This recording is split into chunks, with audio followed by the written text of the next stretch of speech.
Hello and welcome to the third part of the summer event. This is the first time I split the event in so many parts, but I think it will make sense here because it kind of splits itself in a couple of parts and is very long. And we do in this part the bigger side missions, I guess. At least they do give Primo gems, so I will probably art them bigger, and we'll start with the first one. Actually the later one that we receive is that Collei tells us that something going on in Sumeru and we should check it up. So let's just do this. And Faruzan.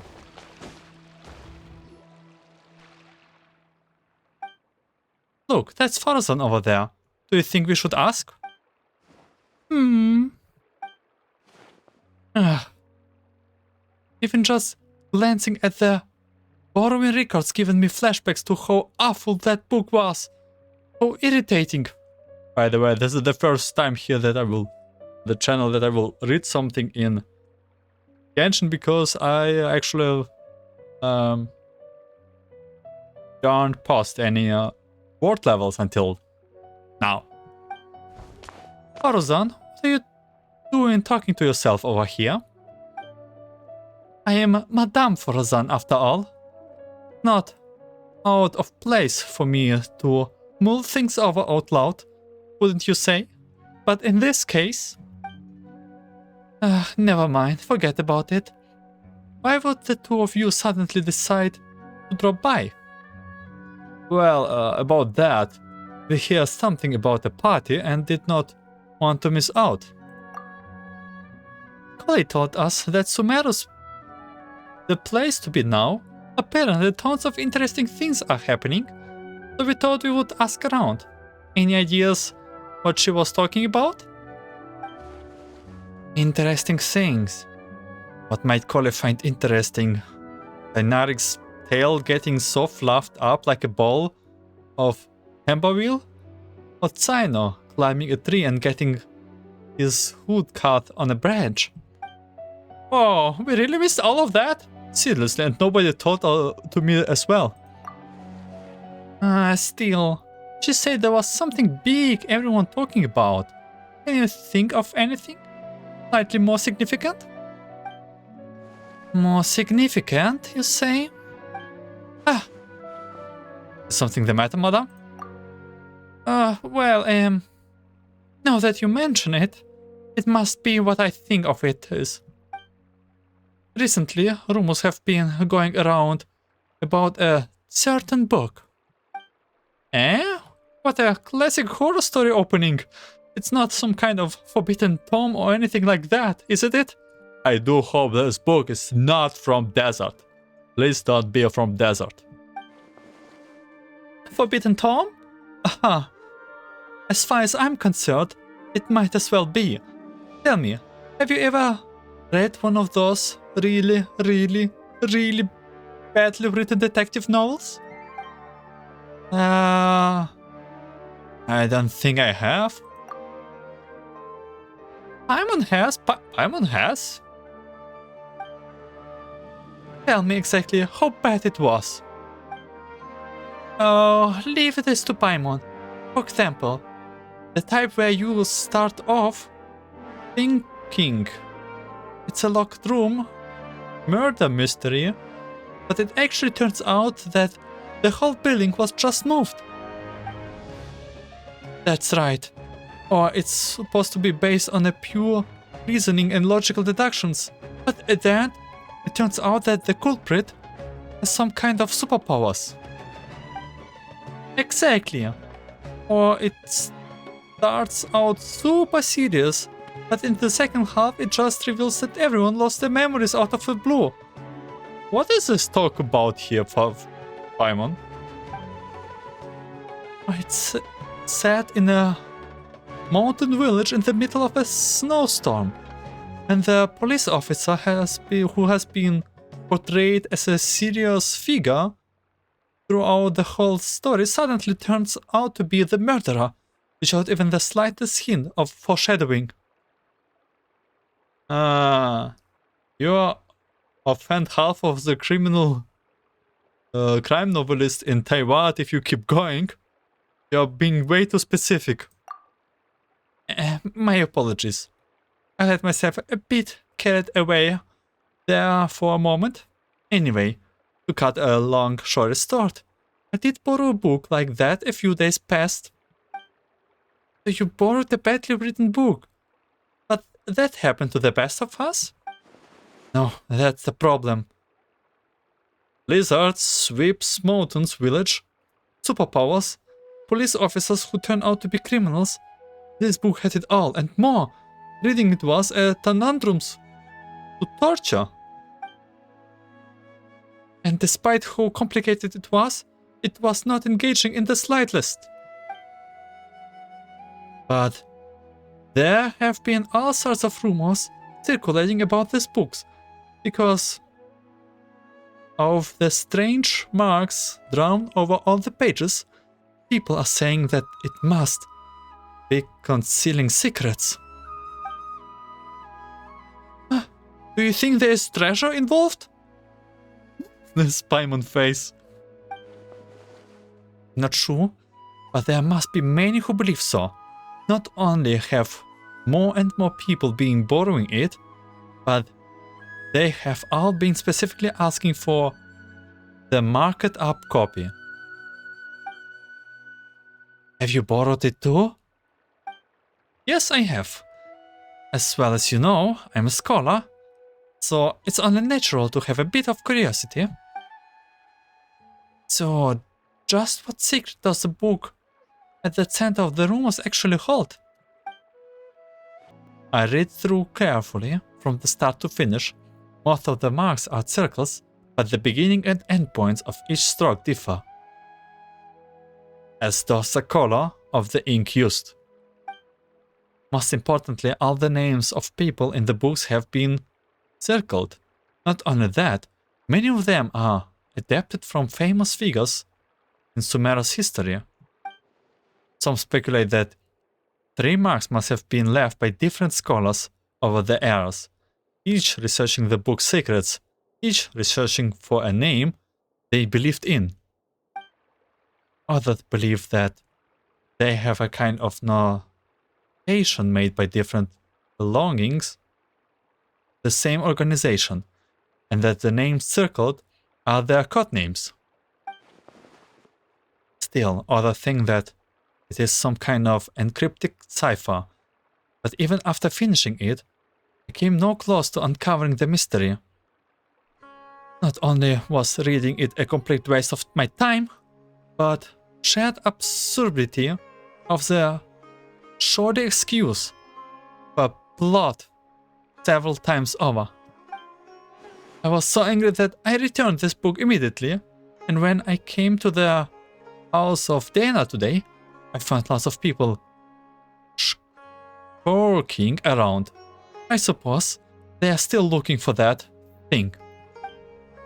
No wonder you'd sound out like that. I'm guessing you won't be borrowing any more detective novels anytime soon. Indeed. Paimon, Traveler? Surely the two of you must understand how I feel. Don't worry, Madame Forzon. I feel your frustration. What's the book called? We will borrow it and take a look for ourselves. It's called Reasoning Knows Not Time of Day, but Suspense Always Follows a Blizzard. You sure it's a detective novel? Sounds more like a title of a light novel. Tell me about it. Anyway, read it on your own risk. It truly is unbearably boring.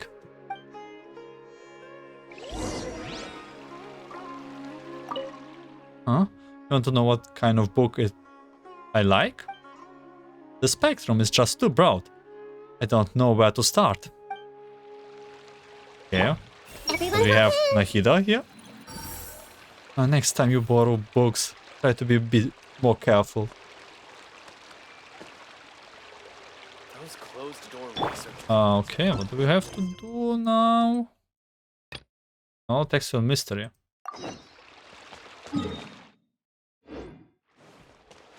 Search for clues nearby. So we actually have to... We'll dive into the book? The whole book? How long will it be?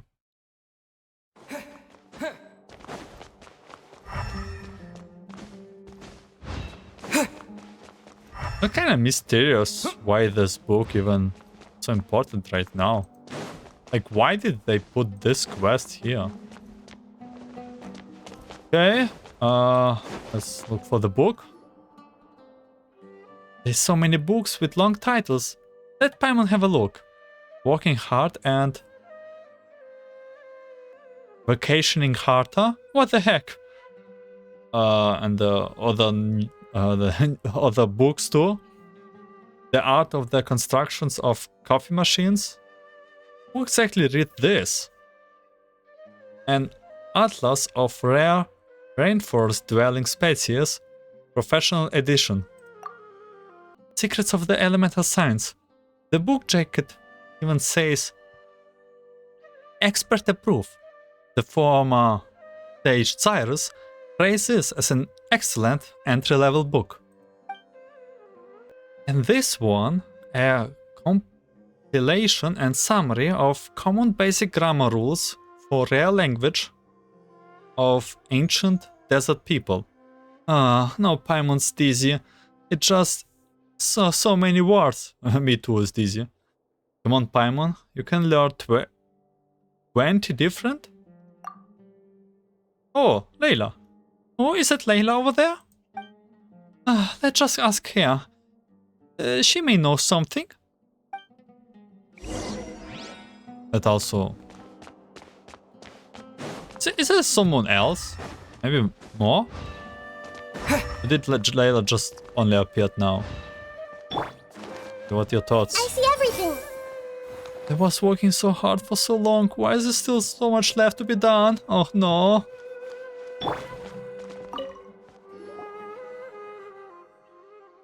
Traveler, Paimon, it's been so long. I'm still a bit tired. I didn't sleep well last night. I was reading a novel, so I stayed up late. Wasn't that detective novel that everyone been talking about, was it? The one with the super long name? Oh no, if you're talking about the one with the super long name, follows a blizzard. Oh, right, yes. No, it was not that one. Madame Frozen said it was really dull, so I didn't borrow it. So you're not that interested in the book secrets? I haven't been able to keep up with my own work, even though I'm up late at all the time these days. But way more people have been interested in the book than I ever imagined. 7 or 8 in the single mornings. I feel like a living sideboard sitting here like this. Kave asked me. Oh, Kave is here. Kave asked me the same question, so he must be looking for it. He was even hiding behind a ladder before, looking for something. He looked really embarrassed. Searching for something? Hiding behind a ladder? He must be after Mora. That's gonna be it. So he can hurry up and pay off his debts too. Wait, no. Let's just pretend Paimon did not say anything. Layla, you are really sleepy, right? You must be dreaming this conversation here. I didn't really get it always. But if you say so, it's a dream. Thank you. We will keep on looking. Okay, see you next time.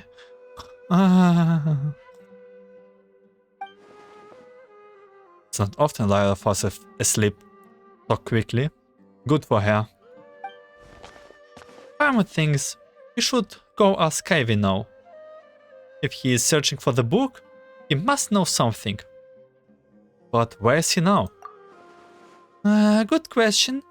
But we can try hanging around where he might show up. There's a good chance he's right here right now.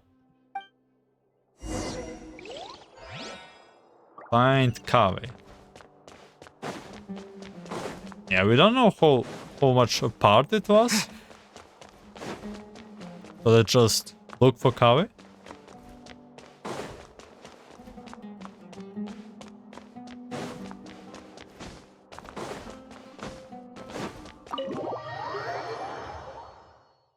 By the way, maybe I should have read Layla's thoughts after the sleep.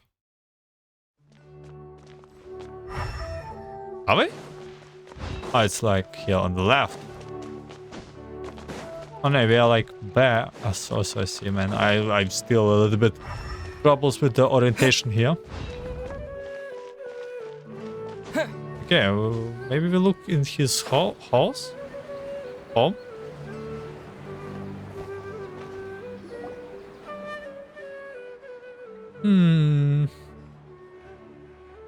Yes? Do you ever think this seems like a pair of thieves? Hiding here to ambush Kave? It almost feels like we are here to exhort him or something. I'm not sure why that is though. We just want to ask him a couple of questions, that's all. And don't make it sound like we are here, we are the baddies. When have you ever been bothered by your consciousness?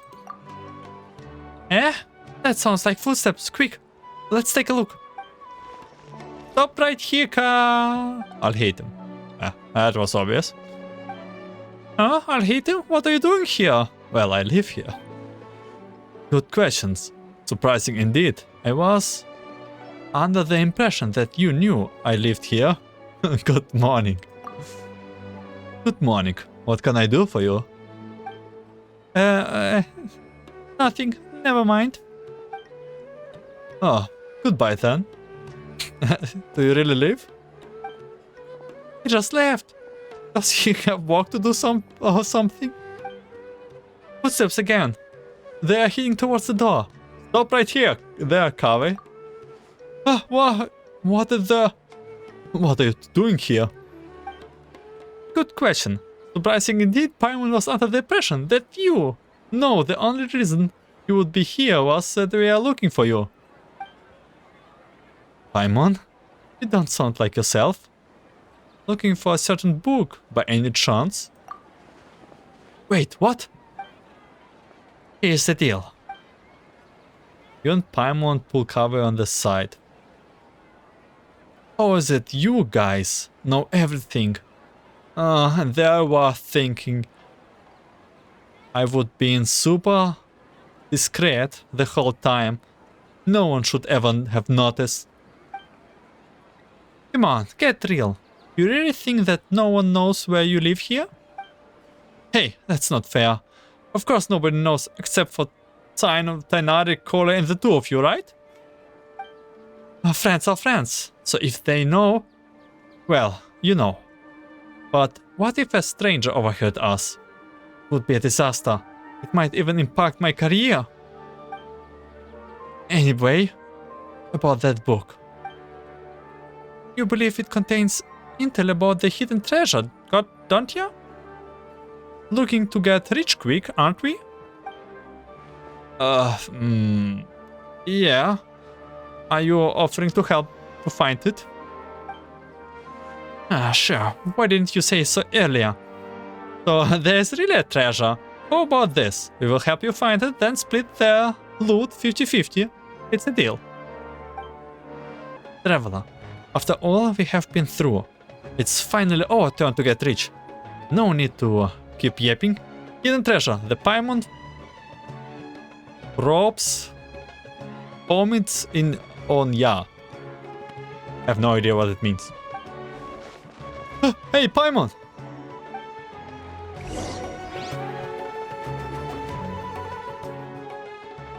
Oh, it's a day?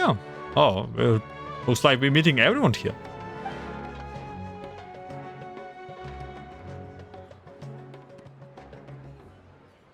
Traveler and Paimon.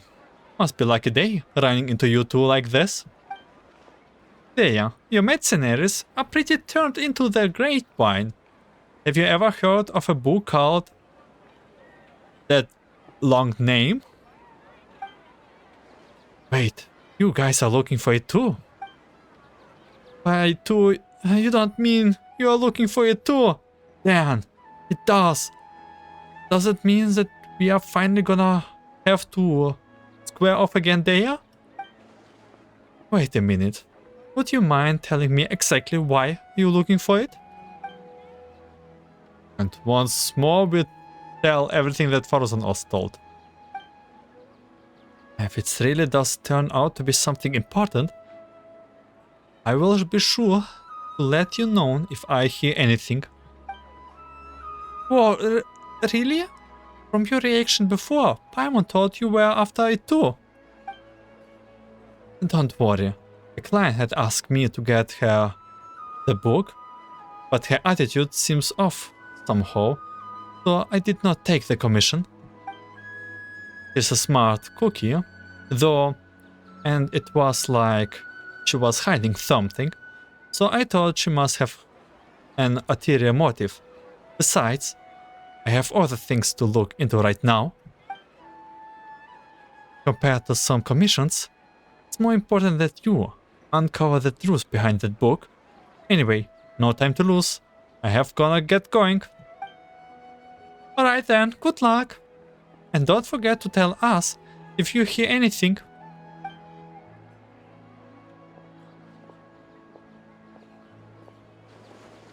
I wonder who Dea's client could be. Hey, Kaveh. Oh, so fast. Flying faster than running? Sorry, it's a traveler thing.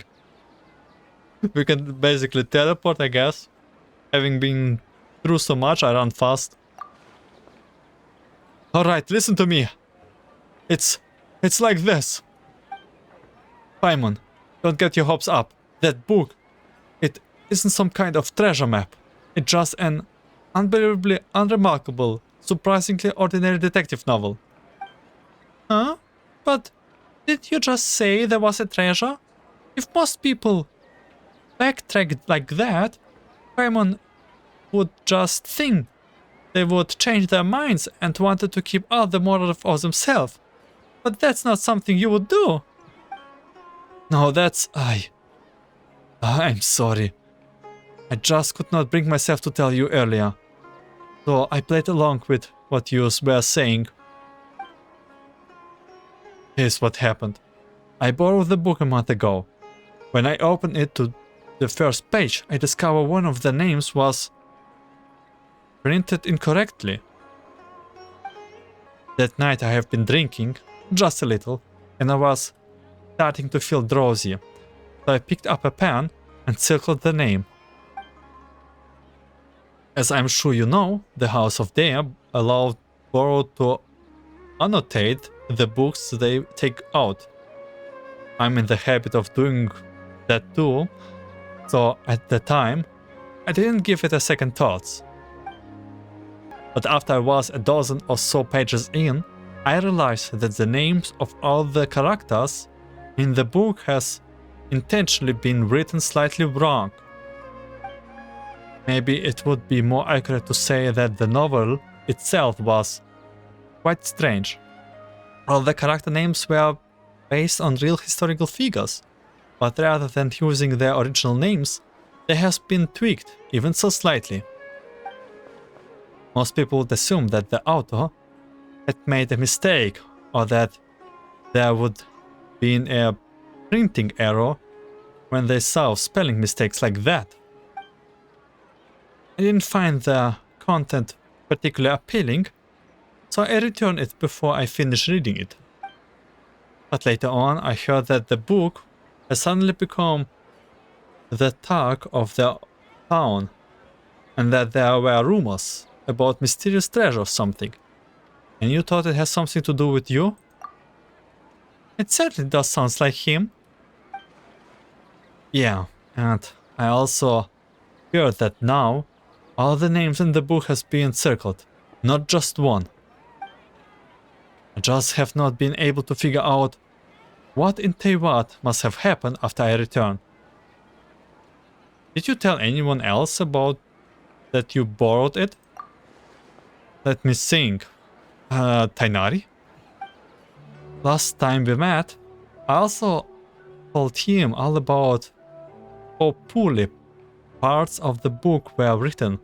He said I would make it sound pretty funny.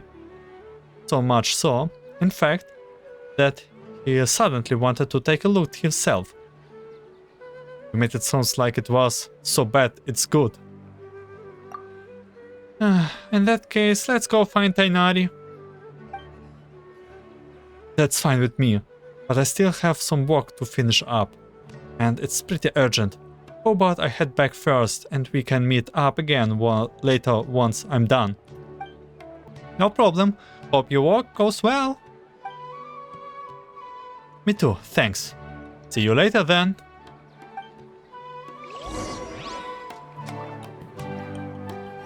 Yeah, let's go find Tainari. Yes. Tainari. The village. Let me firstly read your thoughts, Tainari. I have been wanting to read some popular science book lately. Yesterday, total of 5 dozen. Over there, over there. Hey, Tainari. I hear you, I hear you. How's it going, Travel and Paimon? You guys sure look excited. And once again, we told about the book. As you do so, you reflect once more on how absolutely long the title is, and how even just saying it aloud makes you feel tired. Okay, let's look into the title. Reasoning knows not time of day, but spent always follows a blizzard. I have no idea, but there's a blizzard. Maybe it is related to the dragon spine. Ah, that one. Yes, I did go to the house of Dana to borrow it. Kawi said it was not worth reading, but I was curious, so I went and read it anyway. The problem was, there were already 2 names circled in the books I borrowed, and the style each circle was different. It was like some kind of a game. Someone had drawn a red circle around the name of the first character that appeared, then someone else had drawn a green circle around another name. So in the time between Kavi returned the book and you taking it back out again, someone else had already annotated it. That's right. I'm unsure that the first cycle was drawn by Kavi. Yes, no surprise there. If you stop and think about it but a second, guessing the identity of the second annotator would be trivial. Wait, you mean it was? If there are 2 people living in a house and one of them drew the first circle, then it's highly likely that the other person left a marked door. Good point. Do you mean I'll hate him? Sometimes those 2 really are too much. In the end, it is as I suspected from the beginning. The first character whose name has been circled on the very first page turned out to be murdered. Surely that's just a blatant spoiler? Huh? Like that joke where someone opens a novel and bam, there's a note in a margin that spoils everything right from the start. What kind of a joke would be so cruel? That was one of the Cyrus. And it was not just a joke. He said he actually pulled a stunt like that when he was younger. Who was unlucky enough to borrow the book after he would script it all over it? my master, Nephis, and Professor Hadir. I know this name only because of Tsino's story right now. Who has a seminar with him that very afternoon. Tyro said that master once threatened to give him a good beating by the side entrance of the House of Dana. It was only thanks to my mother and Professor Hadir intervening that it did not happen. Paimon doesn't sympathize with Cyrus at all. Not one bit. The House of Dana has never stopped people from annotating books, but this seems like a special case. I didn't think the book would be allowed to keep circulating like that. So I'd circle several names myself, laying a false trail. Huh? The best place to hide a leaf in the forest. It's a simple principle. Oh, well, when you put it like that. But still, how many names did you cycle, Tainari? Let me think. Not too many. About 3 or 4. I choose them all randomly. Then who would circle the other names in the book? There must have been others who borrowed it and did something similar. I'm just not sure why. Who would have thought that borrowing books could be so complicated? Surely that little girl must be recent. Seems there's a story behind that story. This time. This might hurt a little. Okay, maybe it has something to do with this world quest. Or like this quest has something to do with the world quest of the Netland? I don't know. It's all random. A little bit. But it has something to do with names, and Netland is about names, but I'm not sure. There. Look, there is there. Let's tell her what the real story is. Oh, Candace is here too? Candace! Damn. We need more Dea and Candace. So, I need to reflect a little on what I did. What happened? Timothy here today is surely due to the guidance of the gods. Greetings. Candace, is this a personal trip? Today's trip, the city, is to buy provision for the people of Aru village, as well as help Miss Cetaria deliver a message to the sages of the academia while I'm here. On the way, I happened to see Dea sitting in the cafe looking down, so I came over to chat with her. Ah, don't worry, it's nothing serious. It's just that I suddenly remember a few details about that book after talking with you. Before that client has ever contacted me, I would hear rumors of an exciting novel full of undiscovered secrets. Out of curiosity, I asked Tsino to take it out for me. As a desert dweller and a mercenary, to boot, the idea of solving a mysterious treasure map is pretty exciting. Paimon totally gets that. We inherit our custom of searching for the gods and wisdoms in the sense from the gods themselves. But that book turned out to be dry as dust. A bunch of names has been circled, but I still could not figure out what the puzzle was supposed to be despite reading the whole thing throughout carefully from the start to finish. In the end, I started to think that it was some kind of a ritual or game or something, so I picked up a pen and drew a circle on my own. But later on, Miss Dujnasa asked her parents to find a way to borrow it for her. She said the mysterious markings fascinated her, even though he could not get into the book itself. If they were just regular annotations, it would not be anything out of the ordinary. But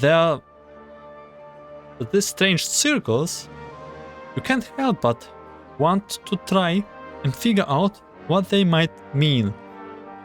It doesn't really so. What do you mean? Like, what did you start it? Oh, better to say the second person. Actually, the second person just kept the ball rolling. And Tighnari just make it.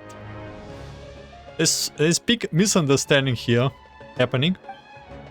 That's true.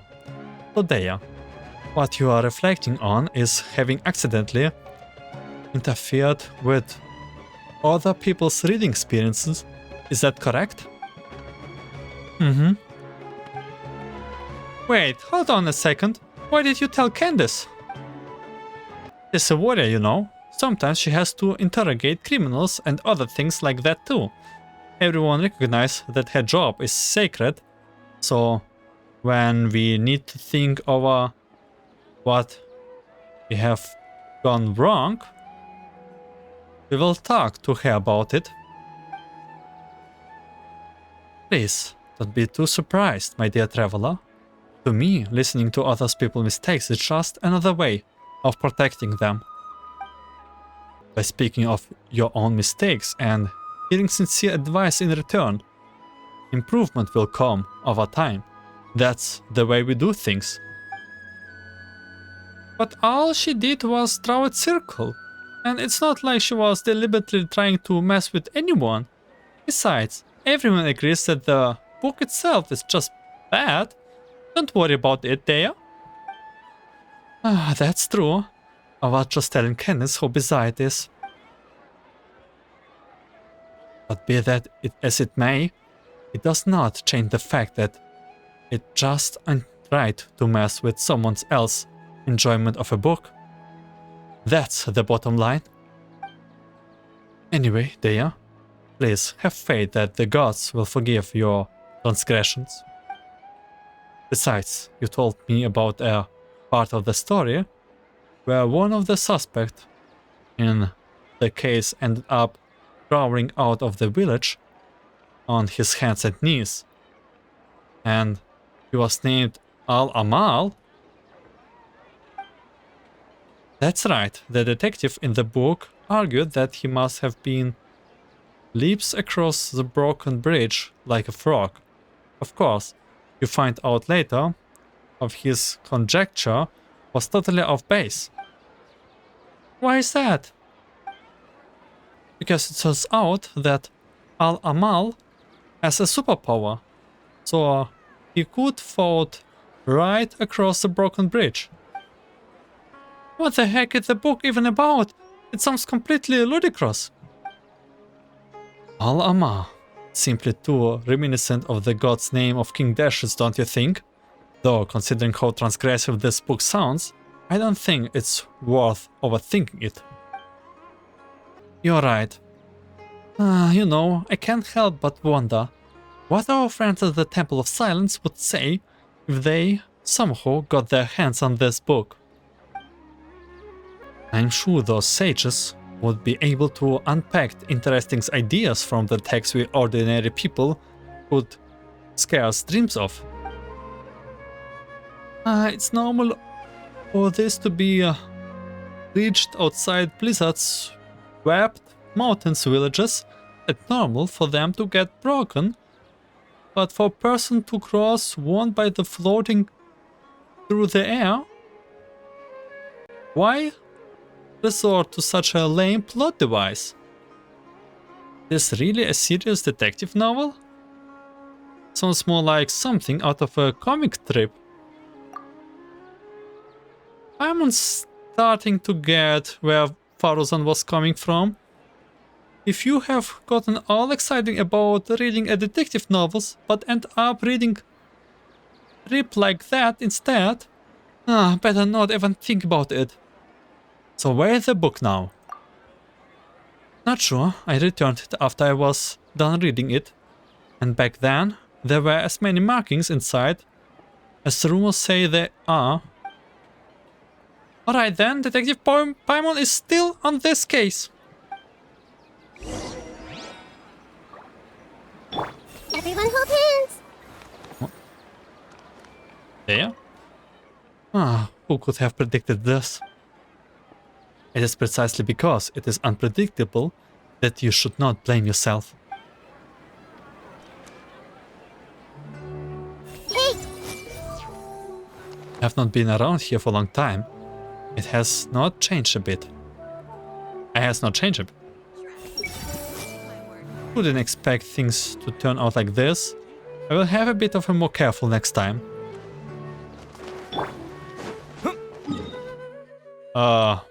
Back to Academia? I guess? Hello. Has the long name been returned yet? There are 2 copies of this book. One have been marked up, the other has not. I'm guessing you're looking for the one with the marks? Oh, you saw right through us. Many others have asked for it too. I apologize though. It seems it has not been returned yet. Please come back later again. Can't you tell us at least who borrowed it? Well, as long as not overdue, we will wait patiently for it to be returned. Disclosing borrower's identities without proper reason for doing so would be a violation of professional ethics. So you will have to forgive me for keeping that information confidential. You got a point. It would be terrible if someone looking to steal a book starting harassing whoever has borrowed it. What is it? Hey, you two look as confused as a couple of Aranaras who... Oh, this is Nahida. Hey, you two, you look as confusing as a couple of Aranaras who have just run into each other at first. Are you looking for something? I can help. That's Nahida's voice. Hi there. Yeah, only Nahida can mention Aranara, pretty sure. Nahida, have you heard of the book called That Super Long Name? Ah, such a long name. But yes, I know one has the one you mean. I hear that everyone was looking for it, and it sounded fantastical, so I found a brand new copy to read myself. By brand new, do you mean it was not the copy with all the markings on it? Yes, that's right. I was more interested in the content of the book itself than all those rumors about hidden treasure, so an unmarked copy was all I needed.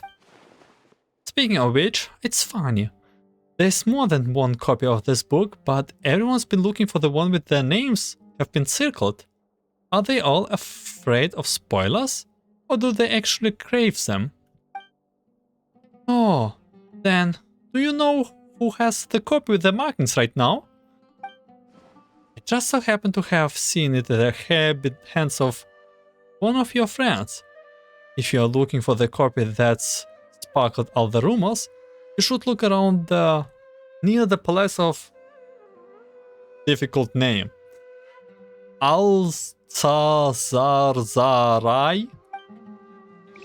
Thank you, Nahida.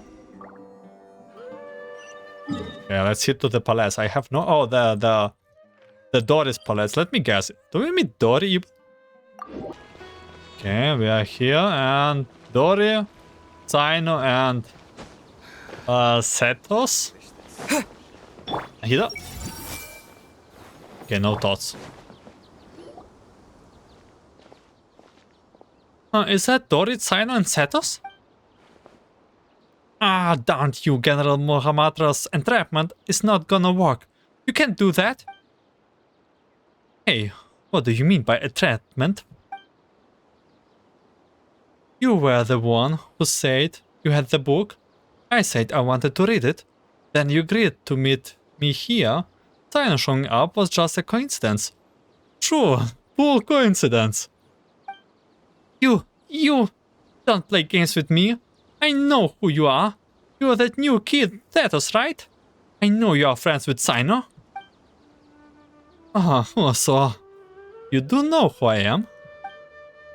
I saw how Tsino was chasing you around trying to get you to play cards and how you found an excuse to run off after a couple of rounds right after.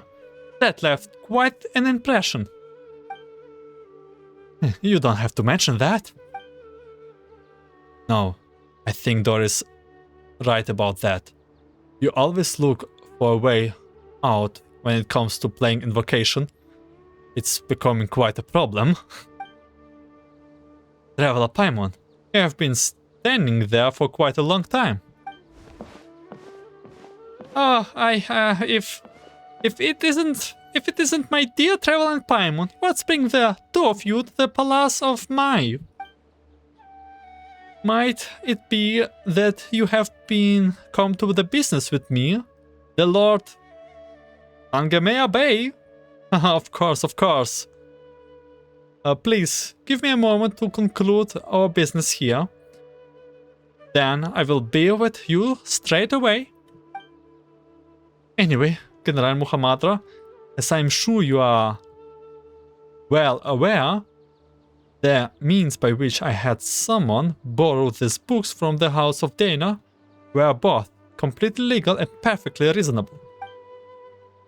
Seeing as it has not yet time to return it, you have no right to forcibly seize a book I borrowed. That would only be the case that you not engage in any irregular activities. Yet just know a buyer status came to a place of yours on the basis of a mysterious message to meet a seller, hoping in vain to purchase a detective novel. What do you mean by buyer? He is one of your people. You sent him here to deliberately try to buy and trap me. That is not something I can acknowledge. What I can tell you is that I have had my eyes on this book for some time. Remember, it is forbidden to transfer or sell books from the House of Dana without explicit approval from the relevant authorities. I'm not selling anything, just to be clear. I'm just making the most of an opportunity. If someone pays me a little something on the side, I lend them this mysterious light novel to borrow for a bit. If you don't believe me, just ask any of my customers. I mean, curious readers. Yes, that's right, you are a reader. Anyway, I was just showing him the book. Is that so? And here I was thinking you were really going to go through with an illegal transaction like this, Satos? Huh? Wait, what? You two really are not together? I was just really curious about this book.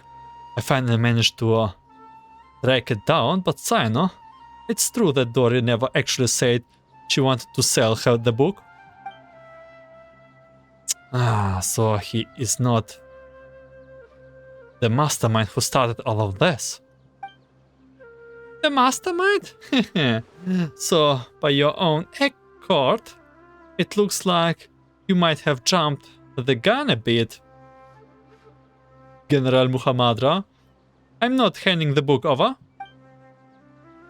You might think you are played as an ace, Dory.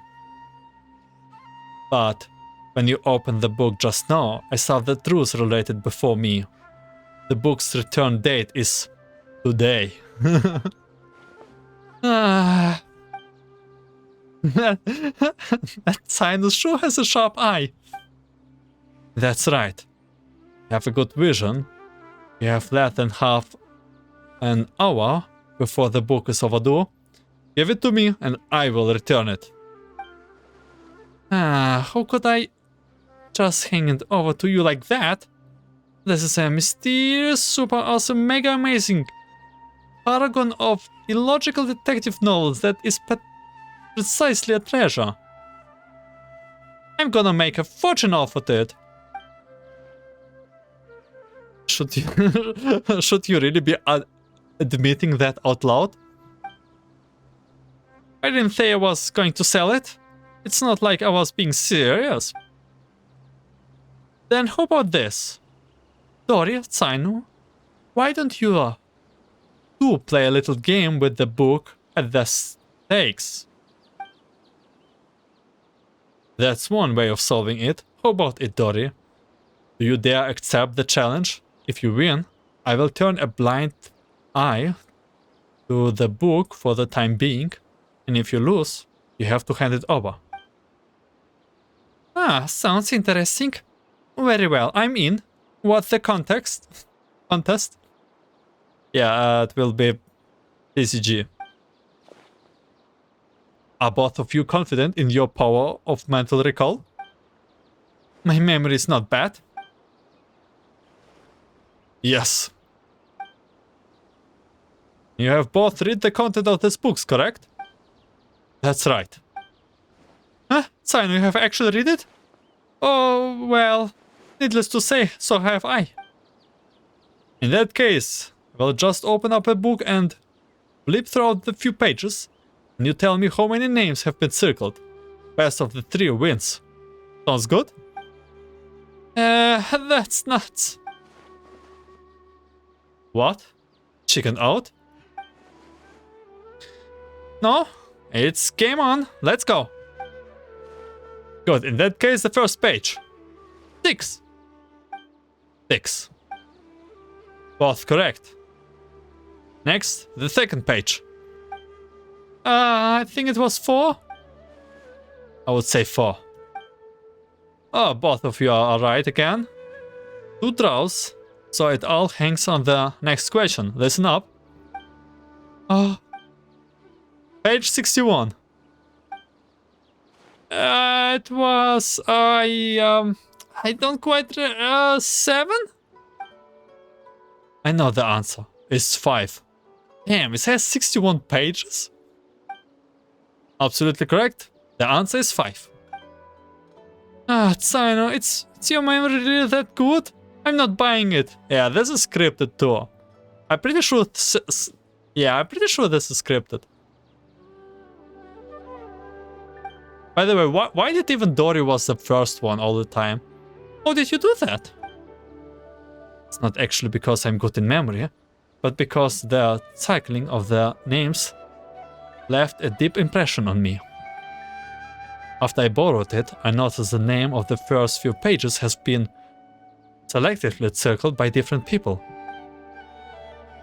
Each person's penmanship was different, and moreover, I recognize 3 of the circles as having been drawn by Tighnari. Few others use the same color of an ink as he does, so it was instantly recognizable. You even know that? Yes, I learned of a bit of habit of his long ago.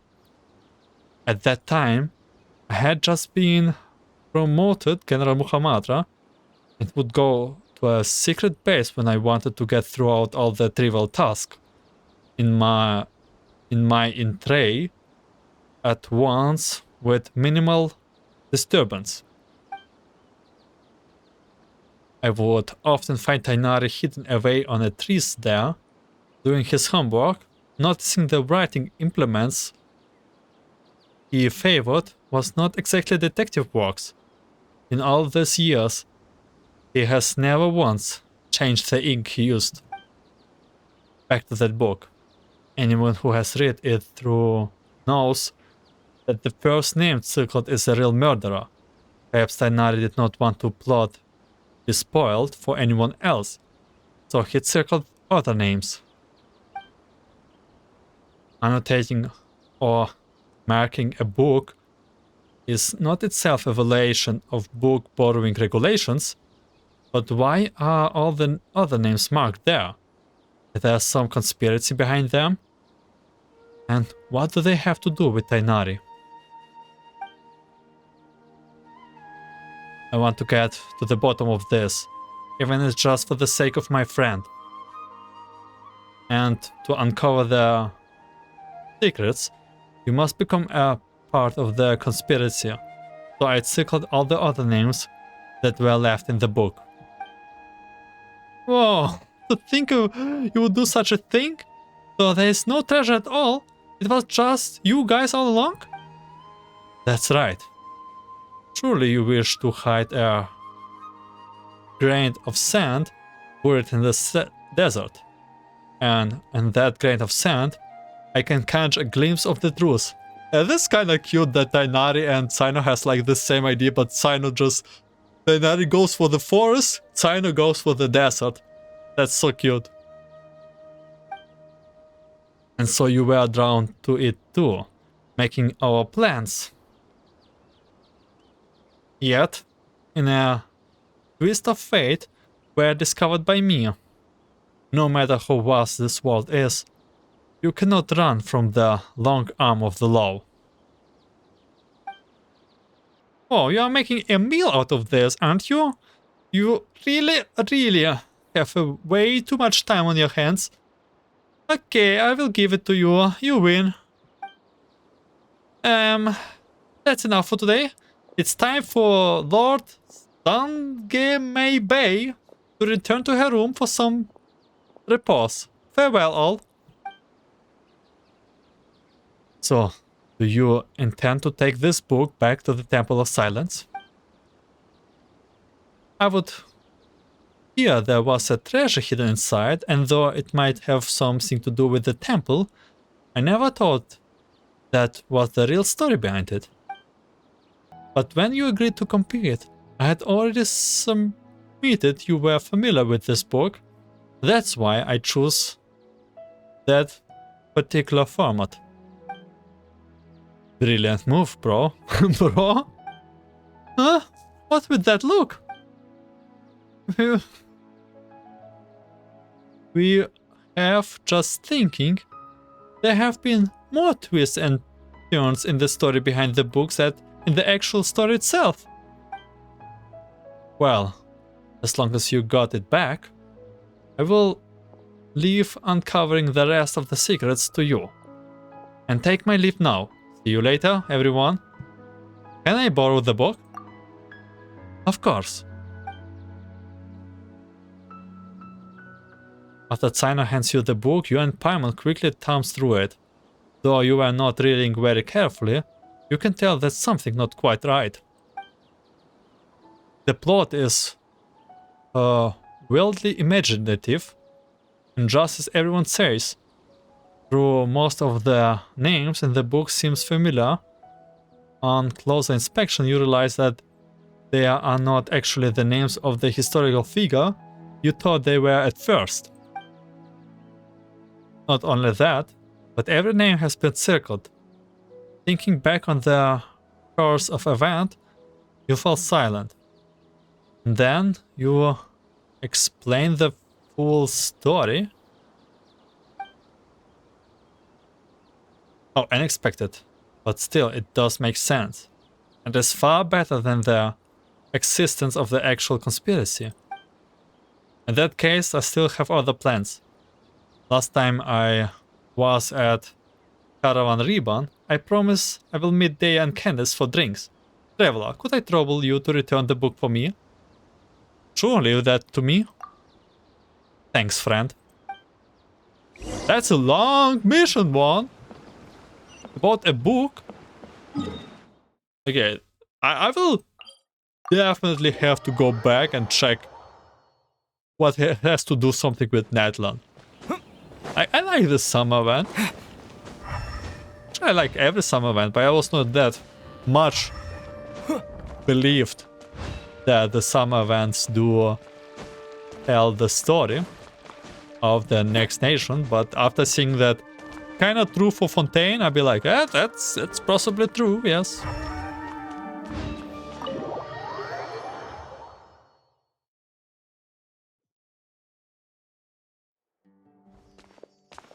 Well, we are finally back. Now let's return this book. You really found the book. Amazing. I have been waiting here for it to be returned, so I could see it as soon as possible. Kaveh? You recount the entire tale to the Kaveh. What? Seriously? Oh, is that even possible? I circled the actual murder?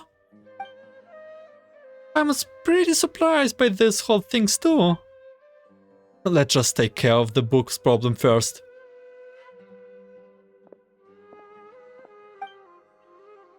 Hello, this book is, it's probably all my fault for using permanent ink to mark a page, since that caused a whole mess of other things to happen. Now it's all marked up like this, and there's even a risk of those marks spoiling the story, so I would like to buy it. The whole issue should be avoided if the Academy uses the money to buy a new copy. Oh my god. Kave, you're just doing the right thing that you think is... Oh my god. Kave being Kave. Would you please consider my proposal? Mr. Kave, your idea has merit, and it has indeed a good way to resolve the situation. I will confirm the book's price now, and then you can pay over there. That's great, thank you so much. Shortly afterwards, Kave accompanies the Academia staff to register the purchase of the book and pay the full amount. Damn. The staff members carefully wraps up the roughly marked up old book and gives it to him. What a blunder.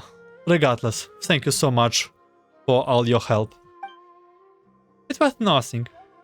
We were just kind of along for the ride. Still, Kave, it would be better if you use something more erasable to make notes in the future. I understand. I will never let myself subconsciously correct type settings errors ever again. No, I mean, I will never again borrow a book with such a long name, at least for a while.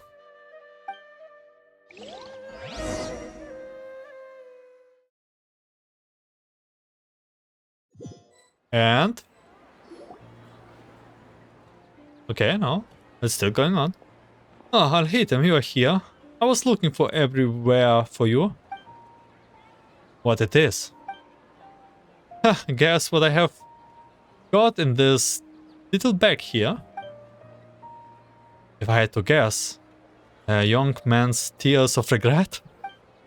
And what would you know? It's that book with a really long name. You actually bothered to memorize a ridiculous and boring name like that? That's just because when I was filling out the paperwork to buy it back at the Academia office, I had to write it out over and over. Then it looks like this book has a new owner. Only because I subconsciously marked up the book with ink. Did you know that Tainari, Deia and Saina all circled the names in the book? And it all started because the name I'd circled was the real killer. To be perfectly honest, the moment I first saw the murderer's name circled, I knew this would happen. Wait a second, how came you here read the book too? There was the second buyer, right? I had the pleasure of reading it in the house of Dana. The logic is a mess, it's just poorly written. And you left the book out in the stubby. So you knew I'd circled the killer. Then...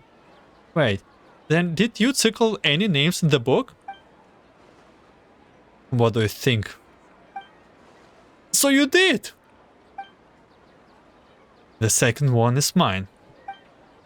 Why? The best way to avoid spoilers is to add a red herring. Then why just one? Tainari circled 3!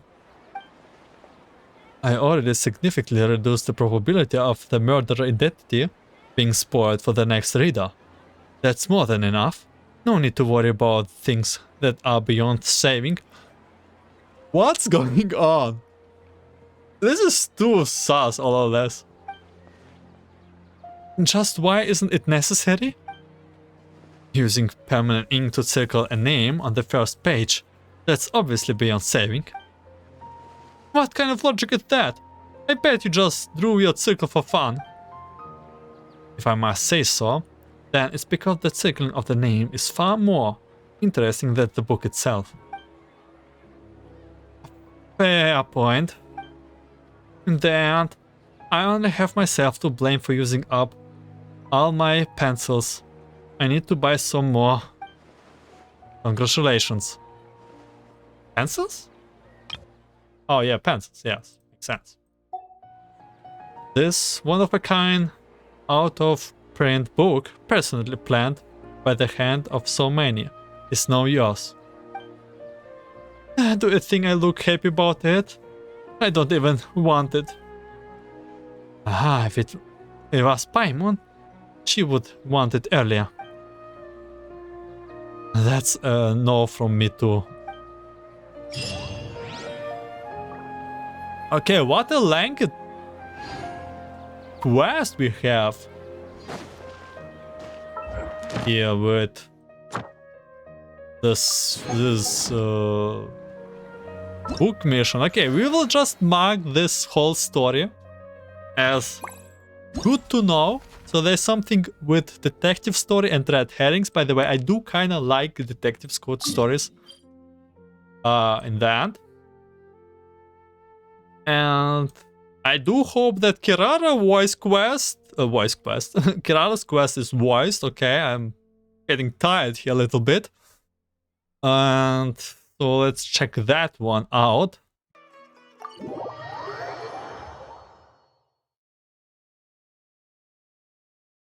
Think of Legend Metropole. Okay, so as a reminder, Kirara has to do some business to deal with.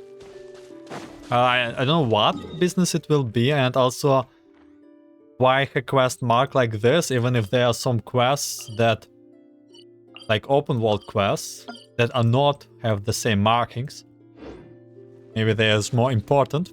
But this part will cover Kirara's quest too, and the other quests, if I will manage to do it, will be in part 4, 7 hours. I hope it's enough. Let's start with Kirara's quest. So, are you all set? It's Ready to voiced. start investigating? I'm saved. We are good. Great! Then let's go! Okay, I'm saved. It's voiced.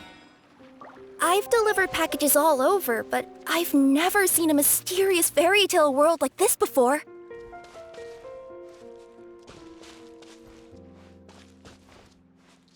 Looks like nobody has gotten around to repairing this house yet.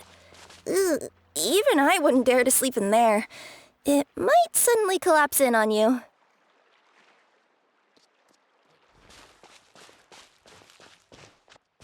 She meant this house, but Nothing to see here either.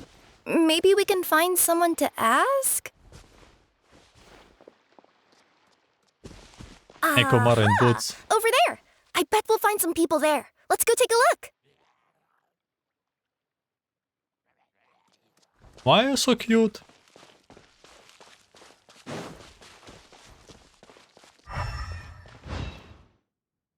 Uh-huh. I was sure there'd be people here. There once was a goddess who ruled over fate. Before she died, she left 3 riddles for the kingdom she had created. What? Who said that? Long story short, on this day, a sentient feline, an outlander, and a diminutive pixie arrived on the scene. They saw a narrow path off to the side. Okay, but which side? Yeah, if you gave ambiguous instructions like that to a Komania Express courier, they'd give you the parcel right back and tell you to write the delivery address more clearly. Despite how obvious the answer was, the perplexed pixie and the flummoxed feline struggled to work it out. Although, perhaps a small part of the blame could be attributed to my dull narration. Alright, let's try this again. The path on the left-hand side seemed to give off an enticing fragrance, as if to say, this is the way to wealth and glory. Ooh, that sounds like the start of a good story. Then what? Then what?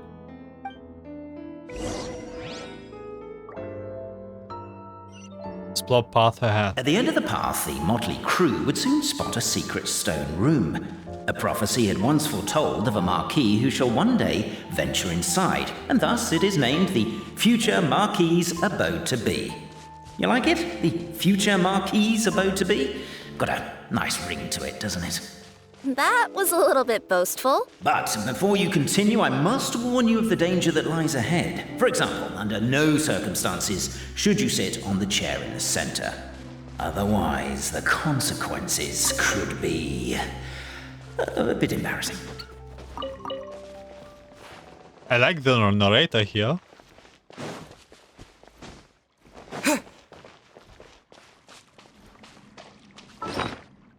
Do I have to go here?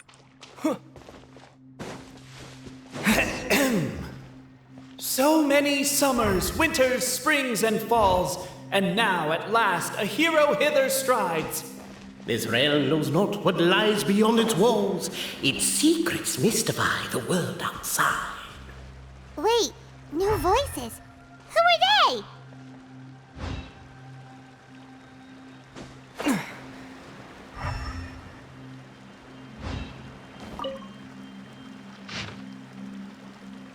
Witness pact. As golden sunlight fills the firmament, the tabletop engrosses your attent.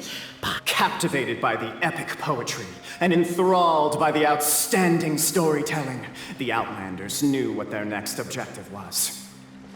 Wait, I cannot Namely, read back. to remove the clockwork key from the raised platform up ahead.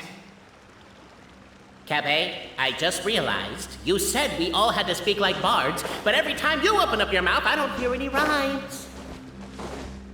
Yeah, I noticed that too. It's one standard for us and another for you. That's not fair, Cape. Okay, I cannot go back to the knot here, sadly. Perhaps the Outlanders are worried that something drastic will happen the moment they remove it. Maybe that's why they're investigating the area thoroughly first. Can't fault them for that. I'm wondering if we can take advantage of this downtime to discuss whether we really need to keep this up. Well, if you guys don't want to put on a voice and speak in verse, be my guest. Just don't blame me for your own poetic incompetence.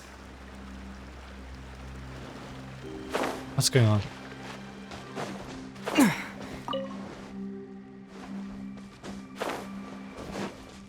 With wood and earthenware strewn all around, the demon feline's fury can't be quelled, reducing them to rubble on the ground.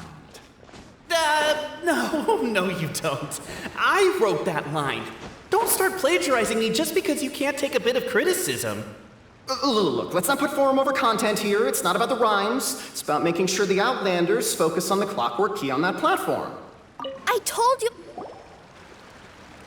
Stop the poem. We have a situation. Something's up with this person. Traveler? Are you alright? Turns out there's glue. Try to stand up, but the glue is holding you firmly in place. Come on, you can do it! This can't be how our story ends! Try to stand up. You manage to actually stick yourself. The issue is not that you cannot break free, it's more that you don't want to see your claws in the process. That they mean a lot to you. Can I give you a hand or a tail, even? You try to stand up. You finally free yourself and stand up, clothes intact.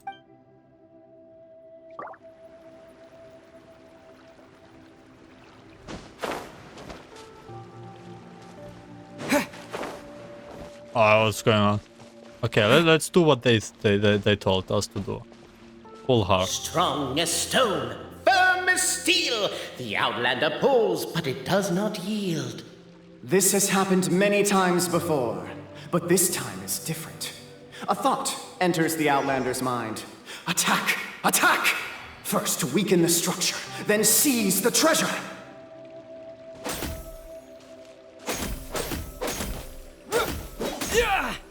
The attack now over. Only Only one final step remains. Now it is the time to seize the key.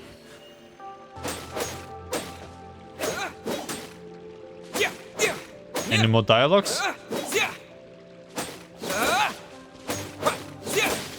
Yes! Finally! Come on, move your butts and your legs. The clockwork device reserved to very high standards. One can only wonder that mysterious power deserves such a fine treatment. I mean, they're still in working order. It's showtime! No hard feelings about your lack of poetic contributions? Oh, let it go! Okay, I think we found the narrators.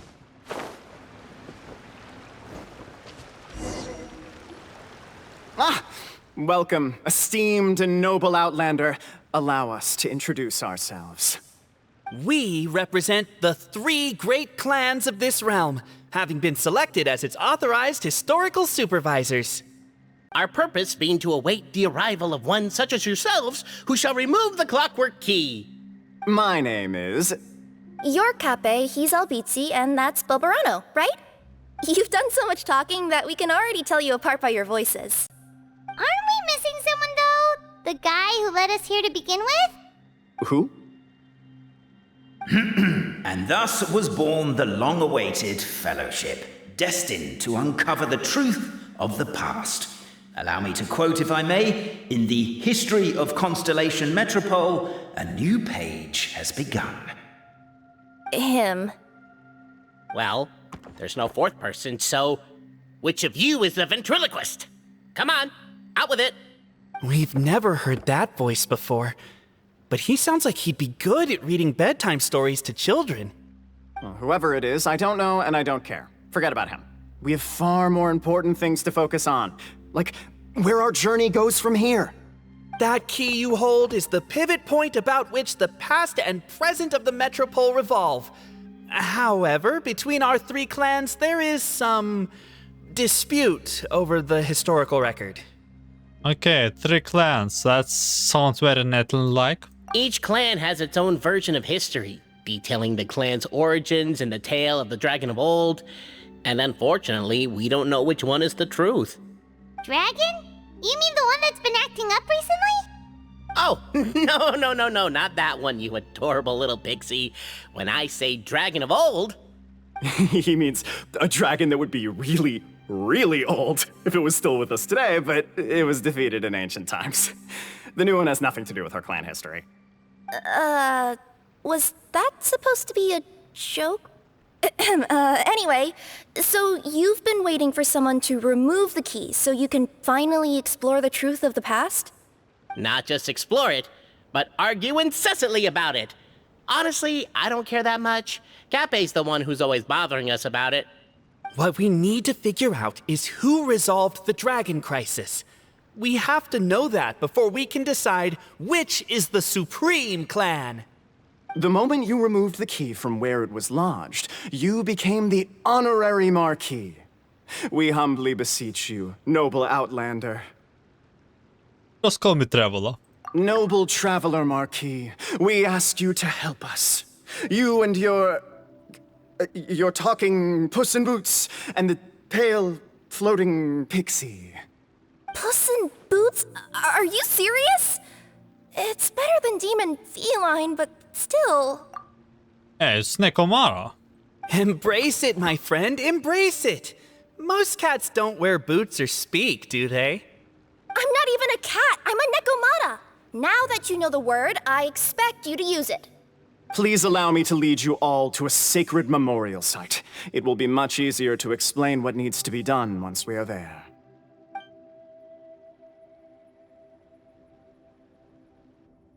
So he leads us to the secret memorial. This place is sacred to my clan.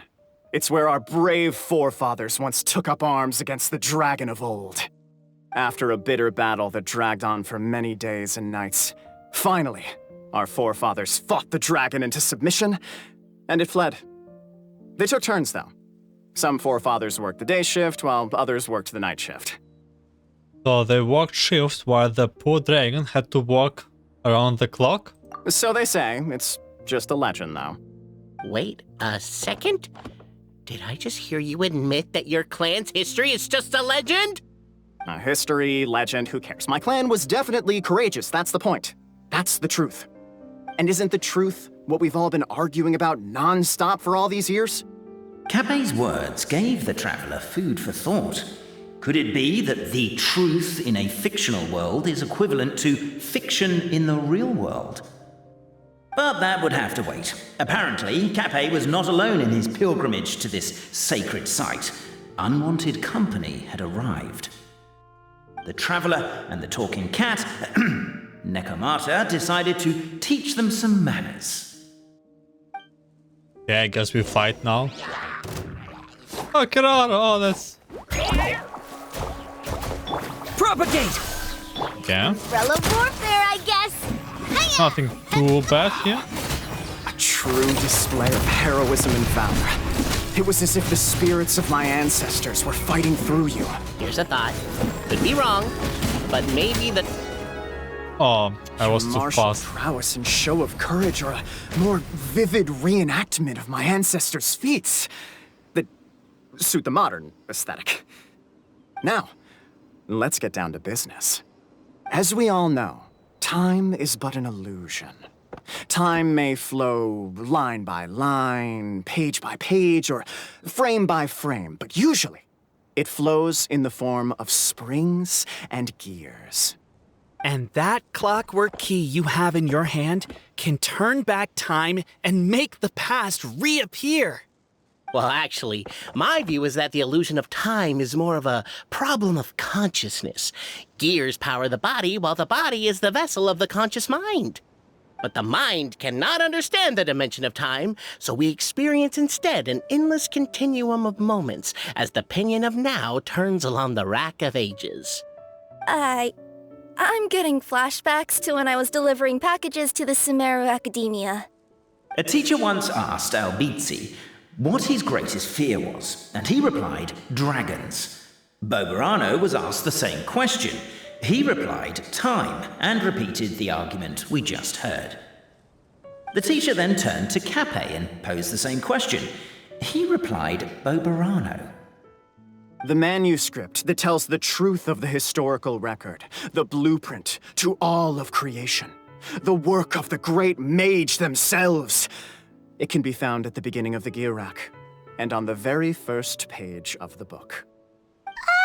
Paimon didn't follow all that, but basically, you're just saying that we need to put the key in and turn it all the way back?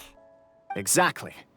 It is said that in the beginning, the goddess of creation took the goddess of fate's manuscript as a blueprint, placed it under the goddess of prophecy's starry realm, and generated the world from a few magic arrays.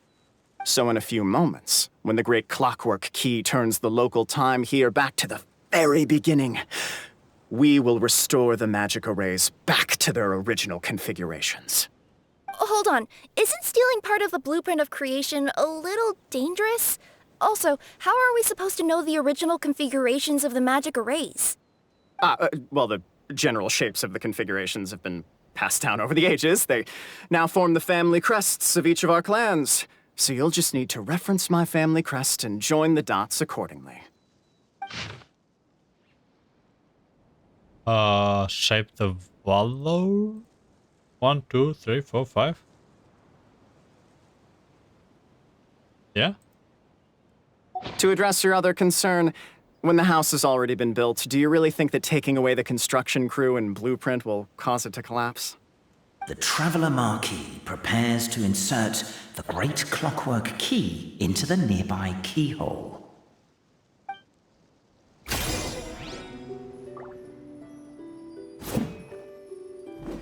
Open it to view it. Hup. 1, 2, 3.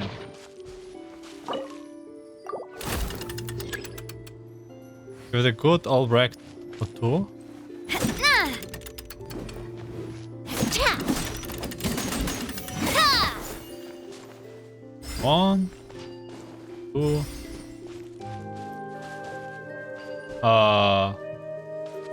I guess we should start here? 3, 4. Damn, can I see it again?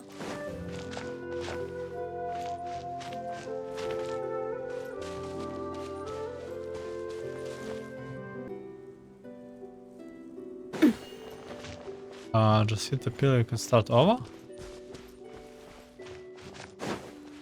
Ooh. I think it was a cross. Oh.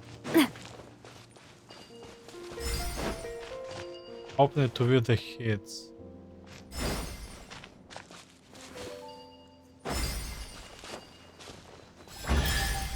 Oh yeah, it was.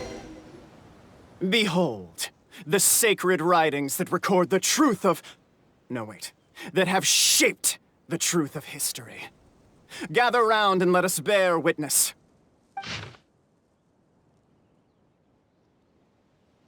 Brave Francois, mounted by hay sacks, picked up a fork and planted it in tines down atop the mountains of grass. Behind him was a large bright moon. He shouted out the names of everyone in the village. The village chief was first to be named, and so frightened he was that he wished to climb up the haystack and stop up Francon's mouth. Are you crazy? You are yelling so loud that the dragon might show up. You're good for nothing. Have you not seen how the windmill everyone built has been destroyed by the dragon? And here you are, worrying if it will return. Francoins really would have loved to kick him off the haystack, but held back given that the chief too was worried of the villagers' safety. Francoins saw that night all the villagers has arrived, and so he cleared his throat. Dear neighborhood and kind, think you still that we must endure this? No, of course not. But we cannot do anything about the dragon, said the grocer. Who say so? Did I not leap onto its neck from the windmill's blades, stepping on it twice? And did it not fall down and flee? Perhaps everyone worked so hard to build the mill that was destroyed. Everyone's emotion became inflamed. Lived there first, they decided to talk and taking and the dragon. Why this page is decrypted here? But Archons lifted his own hands and calmed the crowd. Let us go home for today, everyone. Everyone present. Lack of self-preservation is not bravery, but rather wrath. If we yet decide to face danger after climbing ourselves, only then may we truly call our sentiments valor. So everyone went home. The next day, there were still many youngsters who wishes to follow falcons to take on the wicked dragon.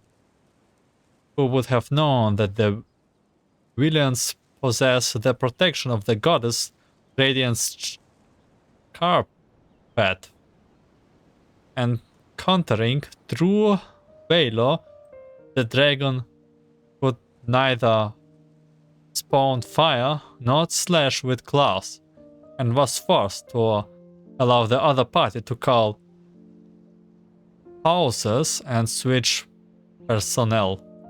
And so, after several days and nights of fierce fighting, the wicked dragon could no longer bear it and chose to surrender. AA. Feast your eyes, rejoice, and cheer, for this is the unquestionable truth. Look at the signature. Nobody is capable of forging that. I don't believe it. So, all along, our histories have been false? Don't lose heart, Albizzi. It does not follow from his is true that ours are false. That might be the most bogus logic I've ever heard. But keep up the mental gymnastics, Boberano. I've been waiting for that look of jealousy on your face my whole life, and I'm gonna savor it. And yet, it seemed that this conundrum could indeed have more than one solution. Everyone agreed that there may be more than one truth. The party decided to visit the sacred sites of the other clans and see what their documents had to say. Isn't a narrator supposed to remain detached and objective? It feels like you're forcing a narrative agenda on us here. Well, whatever. I'm in a good mood. Let's do it. The instructions say to repeat the process 3 times, and besides, I'm looking forward to watching you both be sorely disappointed. Let's do my clan next. I'll lead the way. We'll need the key again, right? Let me see if I can pull it out. Yoink! Yeah, let's go to the second stage.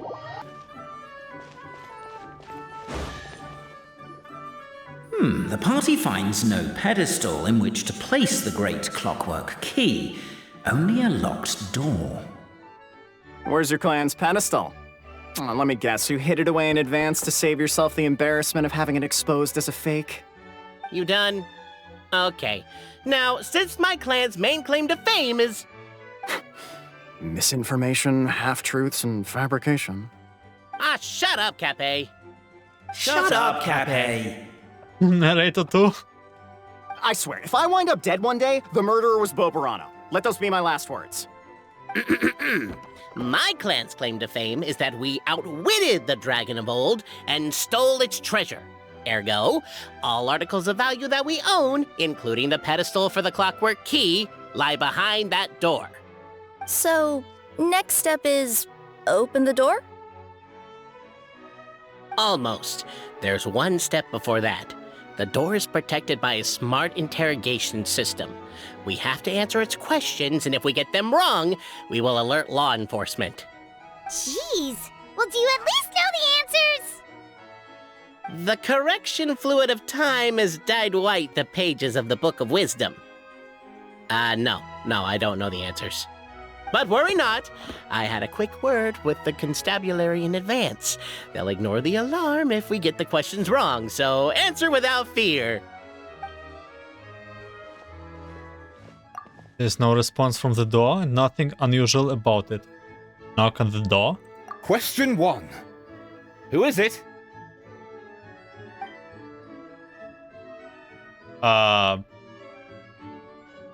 Traveler Manquis and his retinue. The great yokai, Nekomata in boots. And the trusty travel guide, Pixie! Travel guide. Trusty travel guide! Question 2. By which virtue did the ancients defeat the dragon? Oh, wait. I just read it. Other option. Courage and strength, hard work and wealth, wisdom. Damn. Hard work and wealth, I guess. Courage and strength. Courage and strength. Yeah, that one. Oh, no, don't say that. Even though the writings you saw do prove that bravery has its uses. You do realize we can hear everything you're saying, right? If you say it out loud, you'll only set those 3 off arguing again. Thinking it is fine, but please promise me you won't say it. Okay, we don't. Question 2.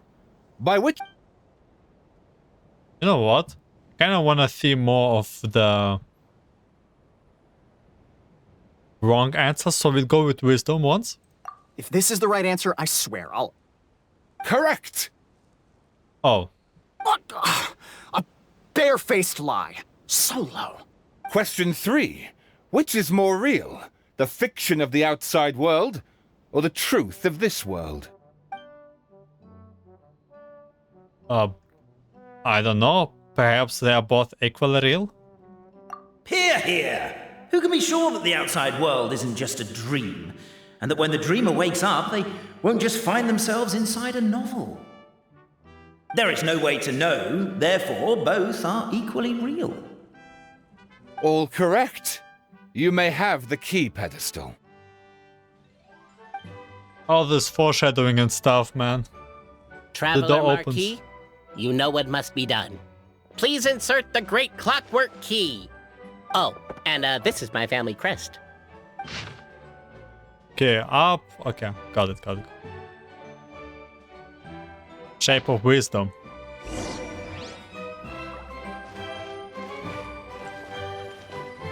Tomorrow?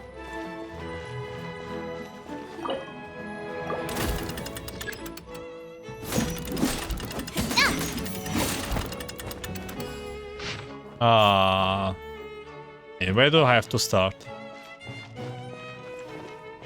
Here? Do we really need this one?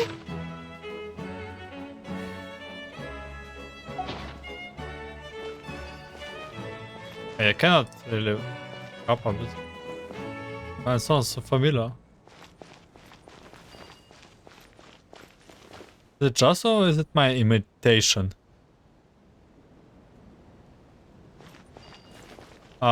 We start with here, but I don't see the shape right now, do I? Suppose like be all of them here? I really don't see the shape right now.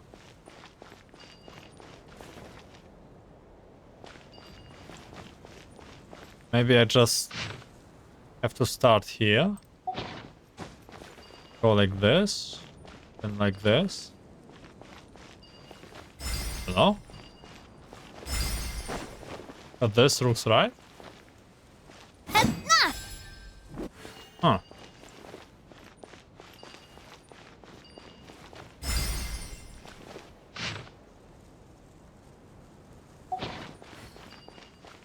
I have always to...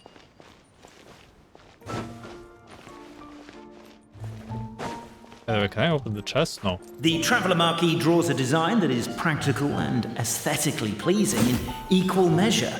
One thing it is not, however, is correct. I think you should take another look at Bobarano's family crest and have another go. Okay, okay, I'm trying my best here, okay? There's nothing here resembles the design.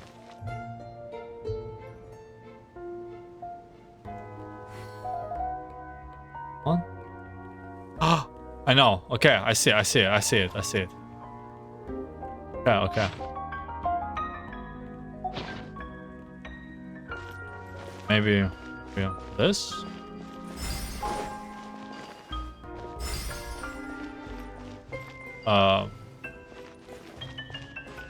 Wait a minute.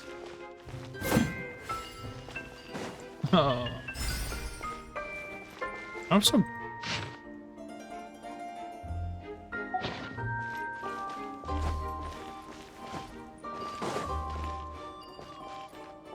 Oh, there's nothing like... Oh my god, wait. Are you, gonna try again? I'm doing my best. Please don't stress me out. Please. Okay. 1, 2, 3, 4. Is there anything that resembles this shape?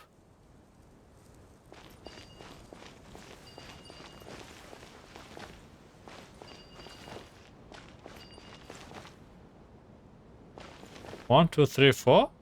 Is it this?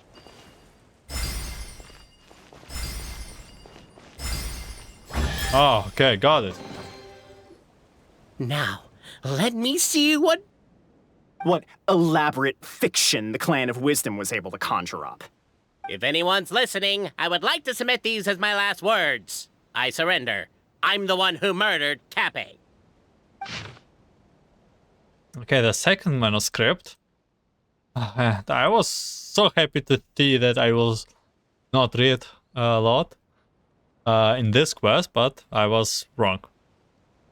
Wise Antonio, in the basement of the crumbling house, began reading the ancient books he found. His oil lamp shook off time to time as the swaying structure above ground collapsed. The village was to be symbolically raised by the dragon, and he has been chosen by the dragon, for he had not returned home. but Antonino did not care. He only wishes to study the book the old lady has given him on the bridge he passed today. This book was tilted. Another book, okay. Radiant Carta.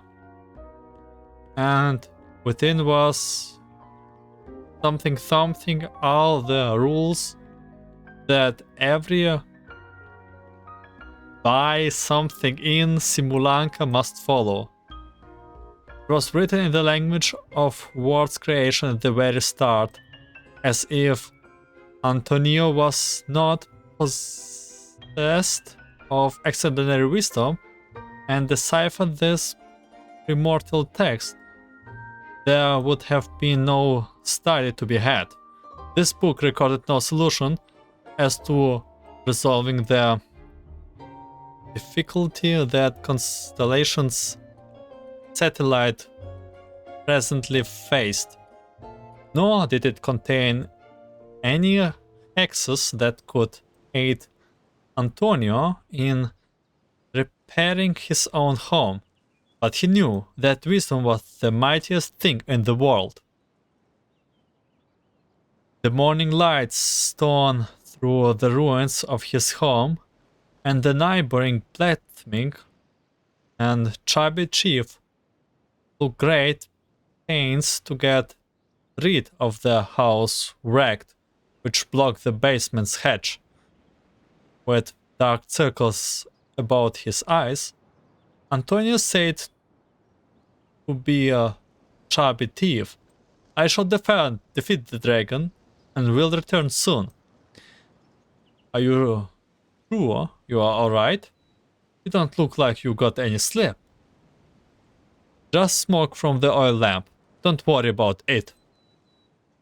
As the dragon sat at top of mountain of treasures, gazing down, and insignificant little Antonino walking closer, flames gather in its throat, preparing to burn the area 1 centimeter before him. All the better to scale this funny, foolish creatures anyway. Halt! I am qualified second-class master. The Radiant chapter states that should I refuse a duel, you cannot use force. This restriction did indeed exist, and so the wicked dragon swallowed its flame whole. How it dreaded going to the toilet tomorrow. Antonino, for his part, has not expected that the second-class Ras Mastering Master Qualification exam he has taken on a learned would come in useful. And since I'm in the second-class master, I propose a duel of riddles. You cannot refuse. Wait, the dragon... Wait, no way, dragon lost in the duel of riddles and just moved away. No, Simulanka had just a law, mainly for the benefit of sphinxes, old sages, and princes who wishes to make life hard for others. The ill dragon has not accepted this rule to catch up with it. I shall ask the first question. My house sold for 800 more yesterday, but I thought there was room to raise the price, so I bought it back for 9,000, planning it to sell for 10,000. How much more did I lose in the end? The dragon laughed in contempt. What's so hard about that? You could have waited until it hits 10k to make your move. But you sold for 8 and bought for 9, so you lost 1,000 more that you could have earned instead. Wrong. You burnt my house down yesterday and I could not sell it in time, so I have lost far more. Sorry, I mean, I do have to burn a house and you happen not to be home. so I might as well hit that one does not result in any loss of life.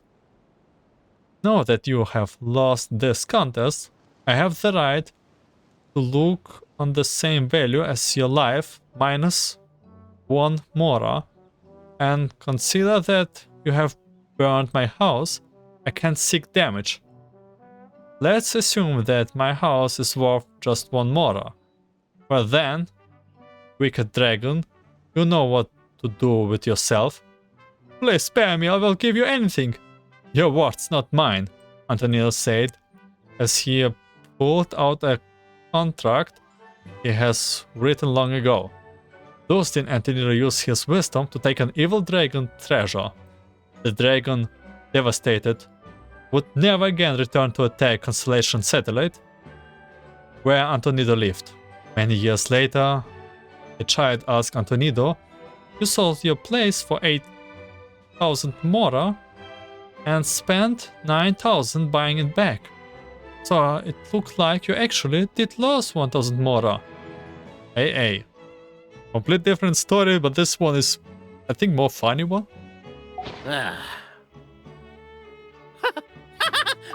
Look! My clan's history is true as well! There's that same unforgeable signature again, right here! What? Oh, does this mean that my clan is the only odd one out? Given that my clan's wisdom is such a subject of ridicule in your eyes, I will now appeal to my own personal intelligence, which I believe far surpasses that of my clan at large, and make a prediction. It seems likely that the claims made by each of our clans regarding their history and virtue are all true. Boberano? How can that be? Oh, I get what's going on. Once, when I was drinking with Gujiyai, she bet me a round of dried fish that I couldn't guess which cup the umeboshi was under. Whichever one I guessed, I was always wrong, and Gujiyai would lift a different cup to reveal the umeboshi. But then, I learned later from one of the shrine maidens, Miyuki, that all of the cups had an umeboshi under them. Just goes to show, I still got a long way to go before I become a great yokai. Oh, don't mind Fox Lady. That's just her way of teasing you. Actually, that reminds me. We can now open these 3 treasure chests. And unlike the guessing game you mentioned, this one's not a trick. Cool. Well, once you've plundered the last of Boberano's family wealth, we can go to my clan's place. Okay, it's time for the Guess I'll sword. take the clockwork key again then. Yoink! Whoa, what a stroke of good luck! For the third long story to have. I should have really done it earlier. All of this. Who could expect that it takes so long? I'm really not the best at keeping track on all of this. Anyway, go!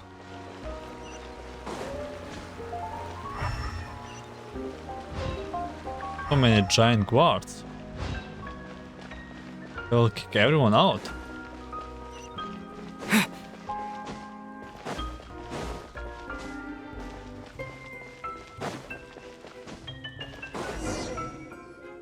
The cohort of truth seekers followed Albizzi to his clan's sacred site. They arrived to the site of a giant guard towering over them. Up ahead is my clan's gigantified guard. He can be a little pig-headed, and he's incredibly strong. Your weapons won't even scratch him. Wait, but wasn't Kappei's clan the one that's all about strength? So, what do you guys believe in then? Oh, the guard is one of Kappei's people. Size is a coveted trait in the clan of strength, after all. Mine is the clan of empathy, and our key contribution is growth serum. What's sympathetic about that? Our ancestors believed that, just maybe, the dragon of old didn't mean us any harm at all. Perhaps the dragon simply didn't notice us, since we are so very tiny. So, they drank the growth serum and grew even larger than the dragon. Then, they set the dragon down, calmly explained their perspective, and eventually taught it how to empathize. The serum isn't what it once was, though. Nowadays, it doesn't make you grow all that much, and it actually makes you lose your empathy. So I advise we take a detour. Despite Albizzi's words of caution, somebody, no doubt, has other ideas. Surely we could avoid a conflict with the guard, they think to themselves, if we could just try to understand one another. You could, of course, just take the path to your left and go around. But some people are gluttons for punishment. It's all part of the experience, I suppose. You go straight forward. Everyone, I have returned. I come with the long-awaited Marquis and their followers to search for the lost origins of our clan. Well, we weren't told anything about that this morning. Get out of here. Leave us alone. The guards scoop us outside. You and Albizzi only wanted to strike up a conversation with the guard. But since greeting you wasn't one of the items included in today's schedule, the relationship quickly soured. If you're just looking for a way in, why not consider taking the path on your left? Okay, let's do the path on our left, then.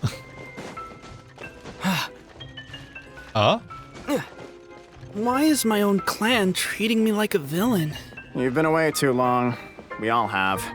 Feels like we've been waiting forever.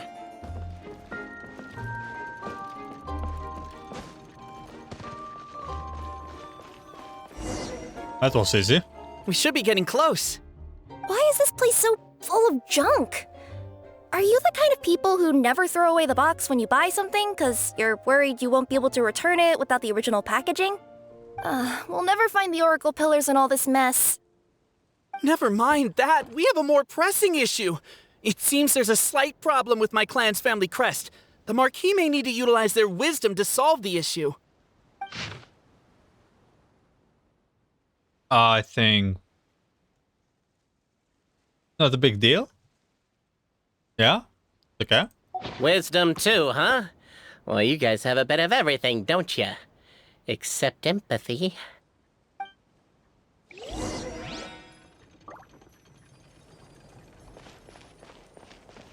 It's got no guards. I'm not hiding.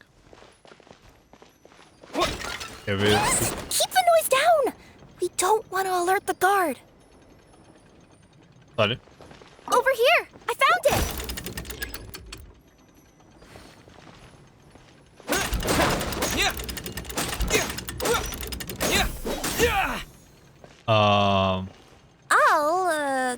I'll go keep watch. Okay. So we do again this one. 1, 2. So I got 1, 2, 3, 4. Okay.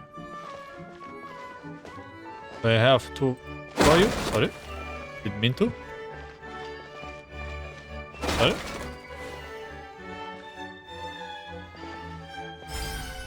Sorry about that. Can't you destroy the boxes a little more quietly? Dude, I'm trying my best.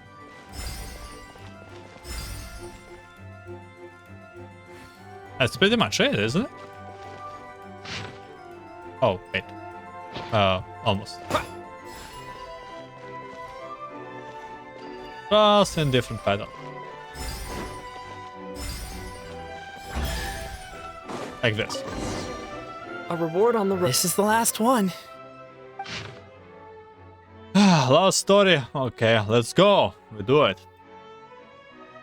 Galileo and Alberto. That's a good names. Did many good deeds again today. Though it was most thrilling to help the old lady on the bridge move her bells of hard apple cider. They each got a small barrel at their reward. The moonlight was unobstructed and beautiful, and the two good friends climbed up the high wall that has been built to stave the evil dragon off. Alberto lost the rock-paper-scissors match, so he had to hold the barrel of cedar under the crook of his arm as they climbed the ladder. Look, this is the big house that our chubby thief was so proud of. Doesn't look so big from me. Huh? Said Alberto, and he looked at the house. You're wrong, that's my home, said Galileo. The child's house is that one. Alberto's night vision was not all that good, and moonlight could never compare to daylight. If one were to close one's eyes, the light could not be seen at all. He tried a little harder, but could discern nothing more. But it's also really small, Galileo continues, so there's nothing wrong with your statement. Galileo and Alberto were both rather perceptive people. Galileo's reply covered for Alberto's discomfort regarding his poor vision, while Albertus also lost the rock-paper-scissors match on purpose so that he could carry the cedar barrel because the gears under Galileo's ribs were injured. Is to you. The two friends raised a toast once Alberto stuffed a cork back onto the barrel. The next days, the two gathered everyone in the village palazzo.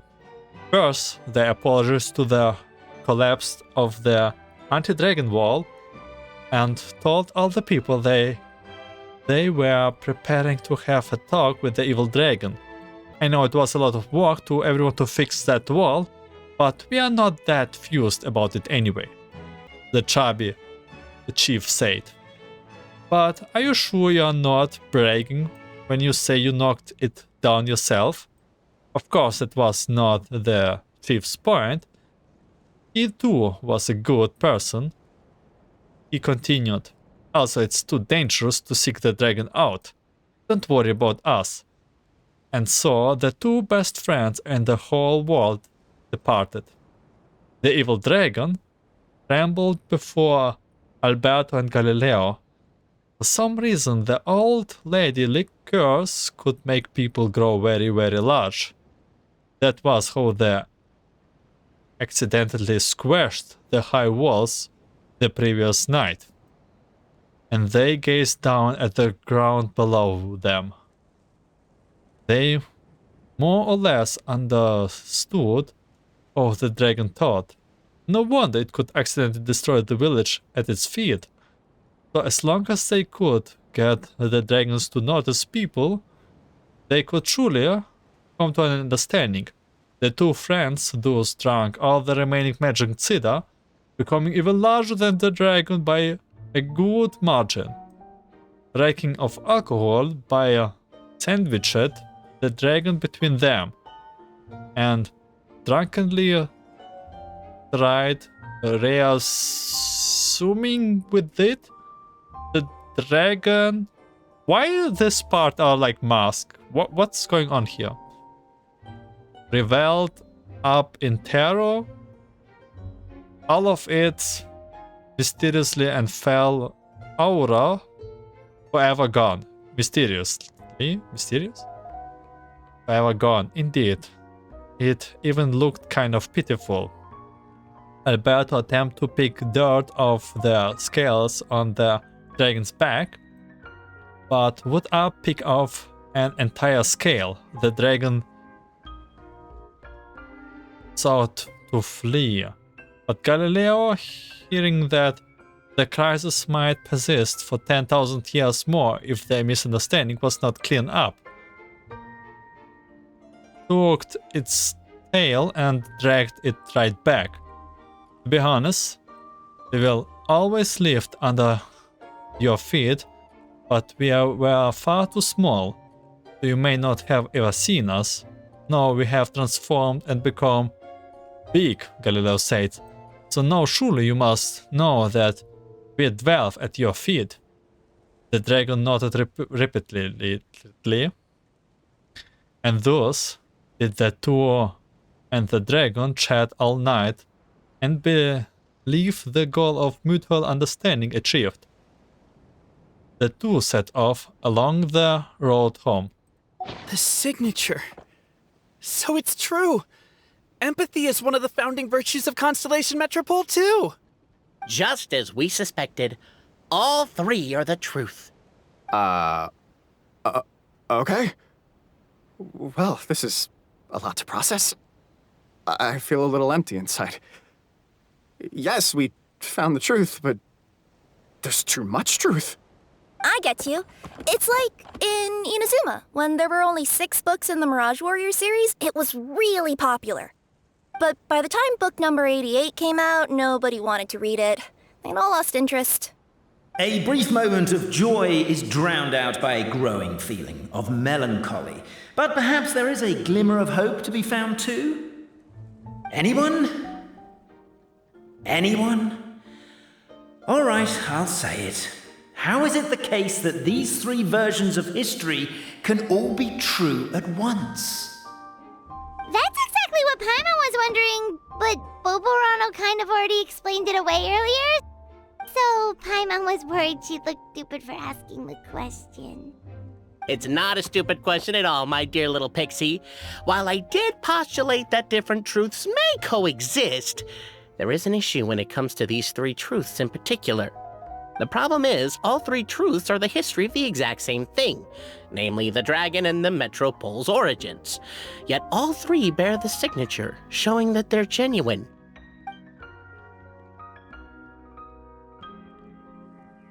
Suddenly, the sound of a bell rings out.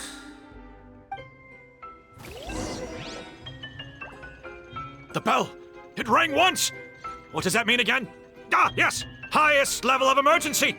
Everyone, to the main entrance! Stat! Bring all the glue traps and place them outside the gates! The whole city is on the lookout, and there's only one way out.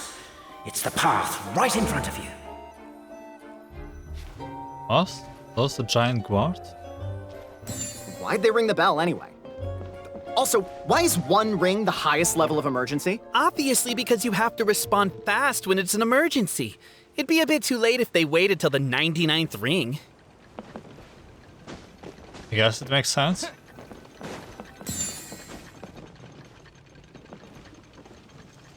I have to avoid the glue. They're outside! After them! Oh, okay, let's avoid glue. Oh god. Okay. Okay.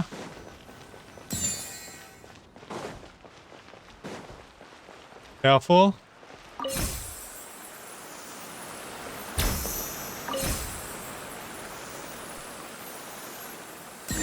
Easy.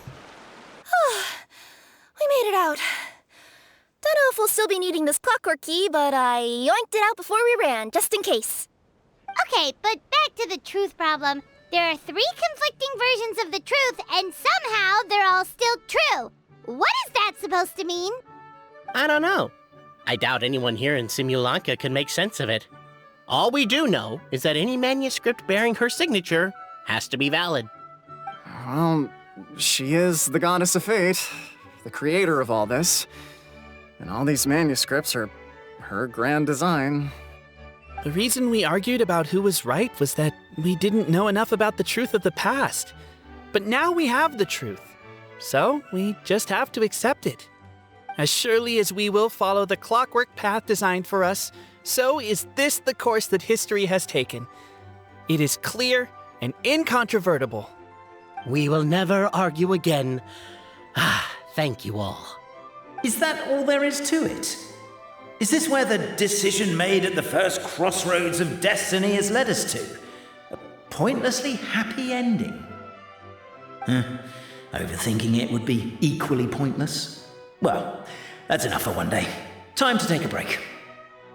Could you be any more cryptic? You're planning something. Paimon knows it. Whatever happens, today was a breakthrough in my journey of discovery. I will go back and share it with my clan. Me too. And me. Let's leave it there for today then. I'm sure we'll find out what else Mr. Narrator has planned for us tomorrow. It still keep going. Okay, let's go for the next day for Mr. Narrator's plan. 8, yes.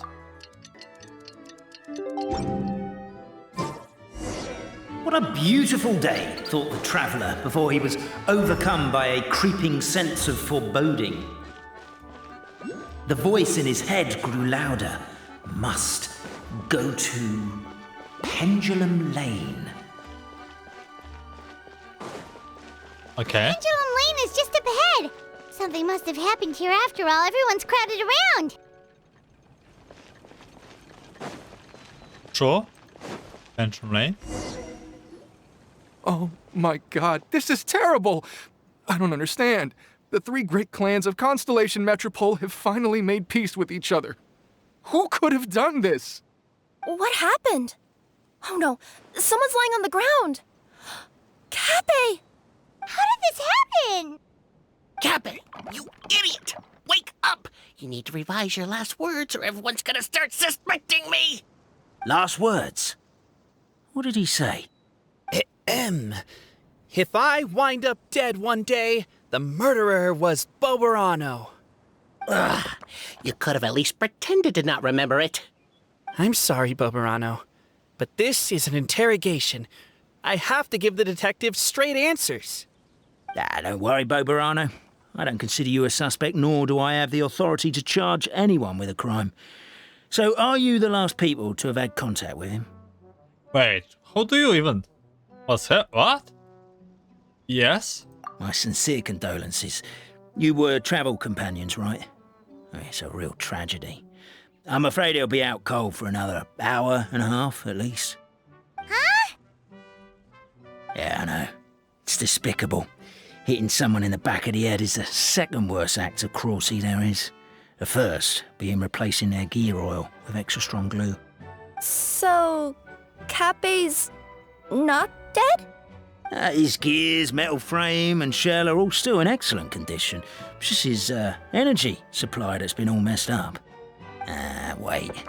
But surely you can't be suggesting that just because Cappe isn't broken, there's no need to go looking for the culprit.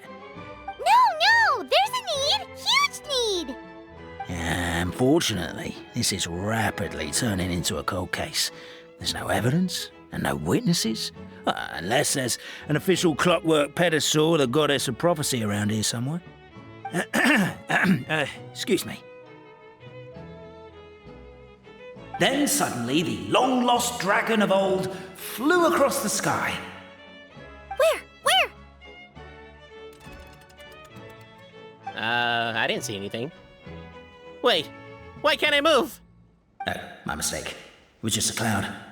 Or a bird. Or something. If only we could turn time backwards and replay the crime. Is this the narrator? Isn't that one of those, clockwork socket things right behind you? So it is. No wonder everyone here is suddenly struggling to move. Traveller, if you please, let's recreate the crime scene.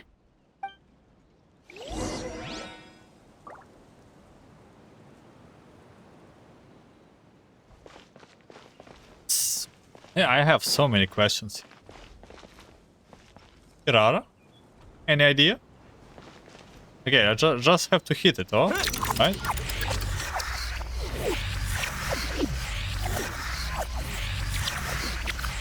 Okay, that's a long story one. The crime scene's too chaotic. I can't make heads or tails of it.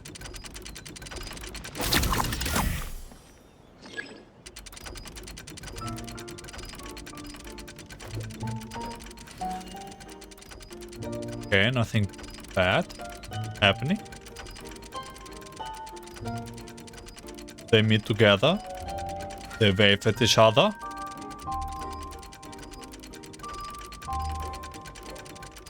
And here they go. And he just fell over. The detective. And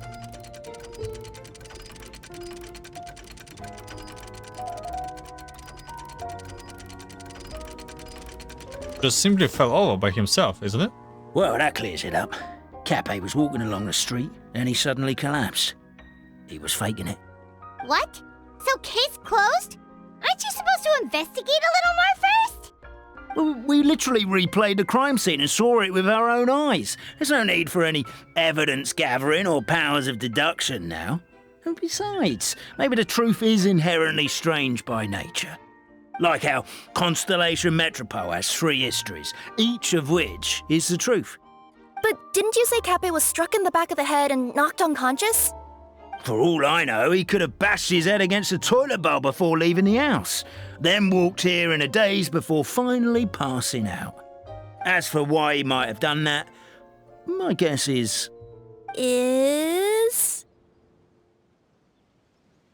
With the Supreme Clan question left unanswered and the tension in Constellation Metropole suddenly wiped away, he was looking to create a new source of conflict.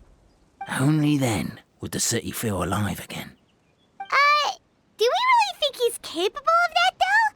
Sounds like a pretty complicated conspiracy for the average Simulanka resident. Traveler, something about the crime scene isn't sitting right with me. It just seems unnatural. Also, anything outside of the immediate area won't have appeared in the replay. Is it possible that something was missing from the scene? Why don't we search the area? Wait, what are you doing? Oh, we're gonna head to Cappe's house to check the toilet bowl for signs of an impact. Search suspicious places.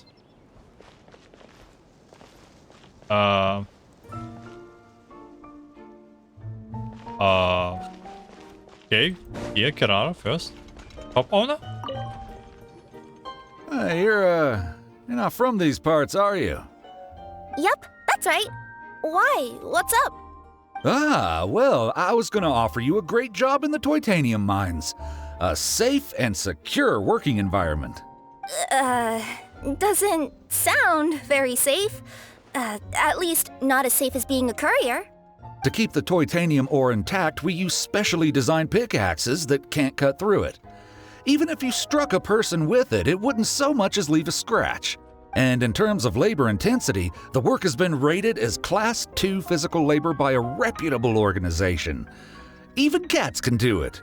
I'm not... never mind. I give up. Welcome to Paimon's world. Mind you, I don't know what happened today, but somehow a pickaxe has gone missing. Maybe one of the giant guards broke it down, so someone took it to perform a rapid resuscitation procedure. Sounds pretty brutal for a first aid technique. Still, a missing pickaxe. Huh. Is it just me, Traveler, or does it seem kinda suspicious? I don't know. I don't know.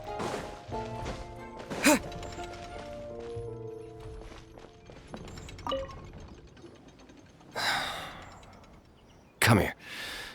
Whatever it is you were looking to buy, please do come back tomorrow. It's just, I have to close early today. A bottle of growth serum has gone missing. If someone's stolen it with the intention of harming others, the consequences could be disastrous. There's a whole investigation into it, so I gotta close the shop while I do an inventory count. If it turns out I'm wrong and I miscounted, I could be charged with filing a false report and disturbing the peace.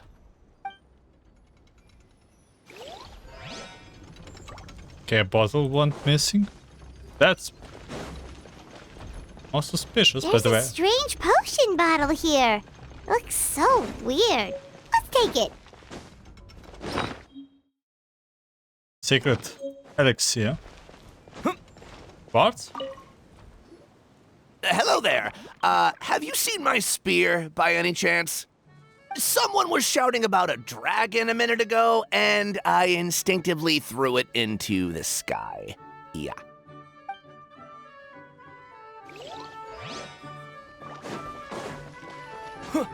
There's a spear here. It looks so mysterious.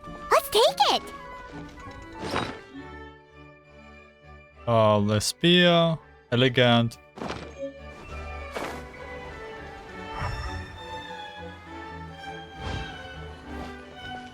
What is he suspicious about? Oh. A Pickaxe? pickaxe? What is it doing all the way down here? There's gotta be a story behind it. Let's take it. What's going on? Let's say one of these was the weapon used in the assault. Which one do you think it is?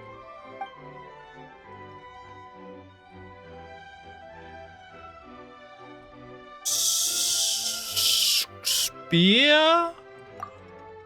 If so, there's no way his head would still be in such good shape.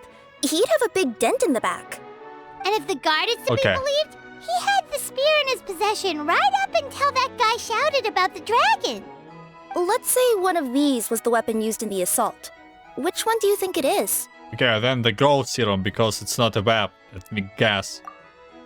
If it was the growth serum, Kappe would have been turned into a giant. Ah, come on. Also, the bottle probably would have shattered when it hit him. We would have seen the debris on the ground. Let's say one of these was the weapon I used was in the just assault. checking what's... Which one do you think it is? I was just checking the other options, so you know. If The it pickaxe. was the pickaxe, Kappe sure is lucky it's not still lodged in his head. Actually, you're wrong there, Paimon. The foreman at the mine was just saying, this kind of pickaxe is designed not to damage titanium, so it couldn't cause any superficial damage to residents here. But you could probably knock someone out if you hit them hard enough, and it wouldn't leave a scratch. Let's take this back to the crime scene and replay it one more time. Ah, you're back. How was the toilet at Kappe's house? Toilet? What about it? Oh, yeah, forget that. So the pickaxe. What's this about? What are you trying to say? We thought the way Kappe fell looked odd, so we searched the area for suspicious items and found this. It could have been deliberately placed out of range of the crime scene so it wouldn't show up when we replayed it. Now we've retrieved it, we were gonna replay it again. You don't mind, do you?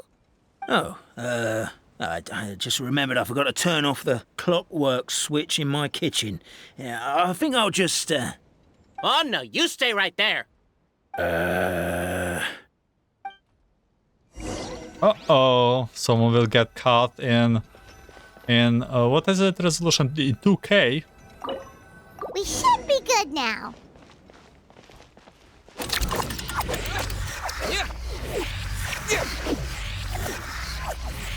Aha, here's the pickaxe. All along.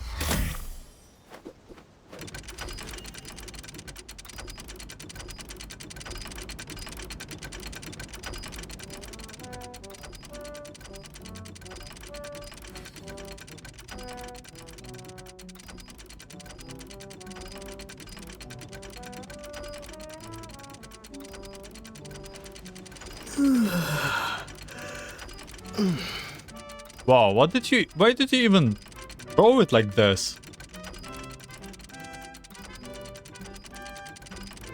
How did you even... Oh, that's why you jumped. How did you even hide it? So you're the attacker! Guilty. So, it was you!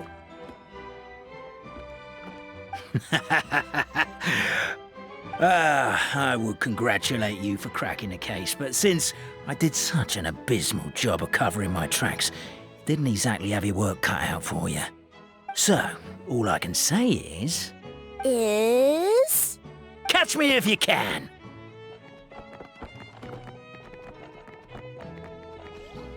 Come on, we should be able to outrun him. We have a runner! That's it! Let me at him! The would-be Marquis of Carabas dispatched the Nekomata in boots, who ran off in pursuit of the poor little minion. Don't tell me this quest is only to sell Kirara's skin. Which is actually free. Never mind that. Minion's poor little lower back was protesting painfully against the intense physical activity.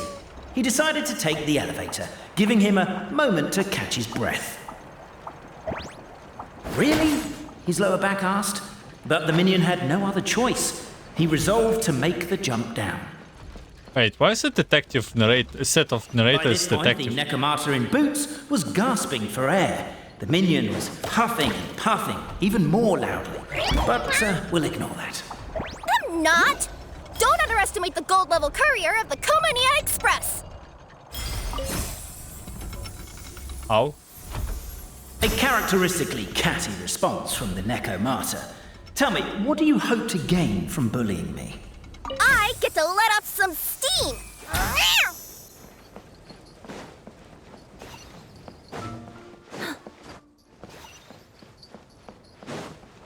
Oh my god, glue. Ha! You fell into my trap! Oh, and by the way, remember the glue you got stuck on when you first entered the future Marquis abode-to-be? That was also me. I did it using my powers. Rats! Oh, I'm so jealous of you guys right now. You can just jump out of your shoes and keep running, but Wait, I'm wearing The unnamed minion made a last-ditch escape attempt. He began his long climb, up the wall, the tall wall. Oh. He began his long climb up the tall wall. You call that a tall wall? In urgent Neko parcel mode, I'll scale it in no time. I'm beat. I surrender. So this is also a narrator. You've got nowhere left to run. All right. I confess. That was fast. Getting caught by you here was a backup plan. I don't know if what I've done will make things better or not. Time to come clean. I am the narrator, the one who's been guiding you all this time. Yeah, I figured that out. Okay, I guess my voice acting skills have some room for improvement. Anyway, I only did what I did because... Why are you suddenly spilling the beans? I poured my heart and soul into all this. I was worried you wouldn't ask. The truth is, I was one of the first conscious beings ever made by the goddess of creation, and I've known for a long time that this whole world is just a fairy tale written by the goddess of fate. I know they say that fairy tales are just made up for kids to read, but I refuse to believe that fairy tales are just fictional stories and nothing more. The reason why Constellation Metropole has 3 origin stories is that the goddess of fate wrote 3 drafts and couldn't decide which one she liked best.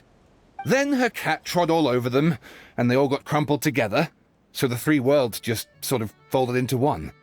The goddess of fate was torn between them anyway, since she couldn't decide which ending was best for the dragon or the kids. So when she saw what the cat had done, she simply decided to go with all 3. Who'd have thought? But what does any of this have to do with what you did? You're not a fictional character, so you couldn't hope to understand my sorrow. Honestly, I don't think there's anyone in all of Simulanka who would understand. Every day that I experience, every interaction I have with another person, is it really all just a work of fiction?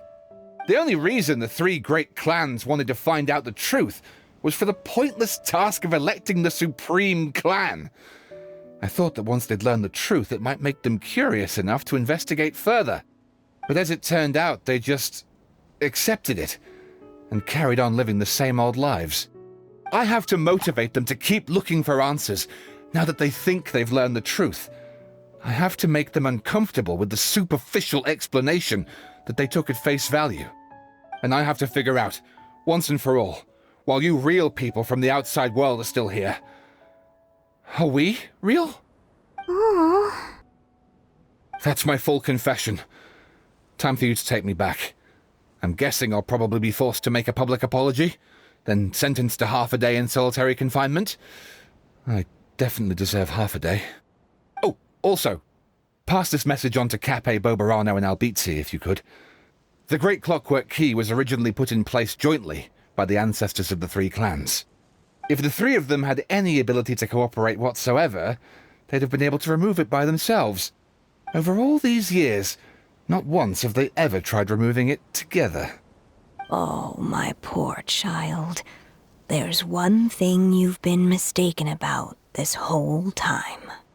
Ah! Whose voice is that? Detective? Was that you? Your voice acting's actually pretty good. The reason fairy tales are suitable for children is that they help them to understand the world. Fairy tales may be works of fiction, but at their heart lies an internal logic that is undoubtedly real-world truth in a condensed form. Perhaps they simplify good and evil, and perhaps they hide the darkness in metaphors. But let there be no doubt. The world within fairy tales is as real as can be. And by extension, you and your compatriots are also real. Goddess! Is it really you? The line that separates footnotes from narrative can never be crossed. Never the two shall meet. This is why you have never heard my voice before. But now you wish to break free from the story, and there's a cat nearby, so you can hear my echo. Necromora! Just your echo?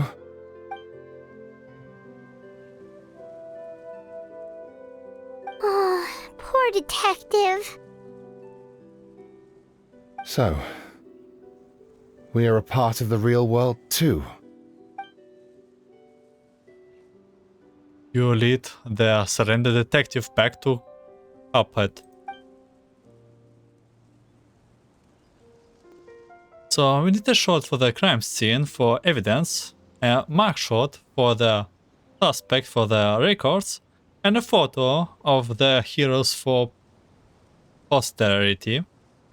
The guard mulled it over. 3 photos is overkill. Let's just go with the one group photo at the crime scene. Suspects try to and look more serious.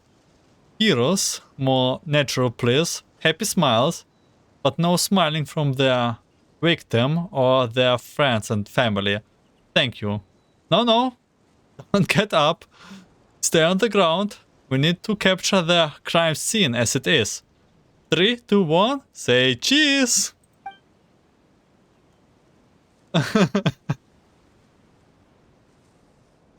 It's kind of cute. Weirdest photo experiences of my life.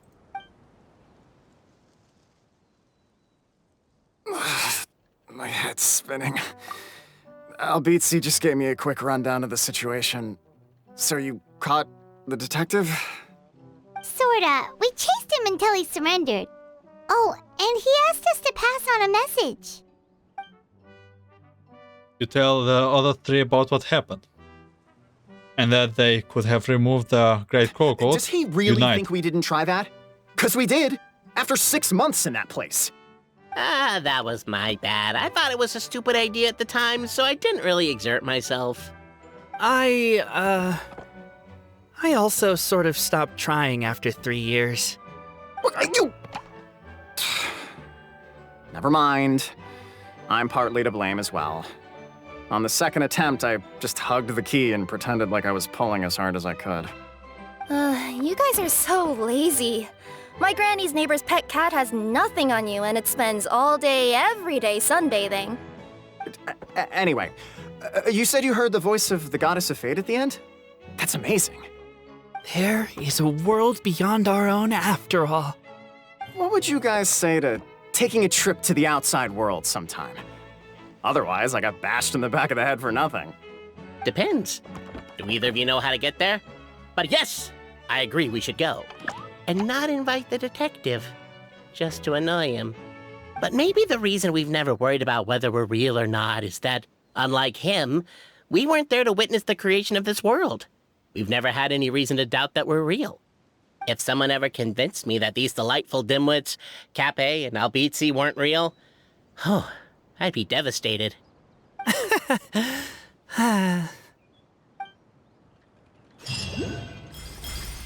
Oh my god, and so we finally end up. Wait, text scholar? We're not...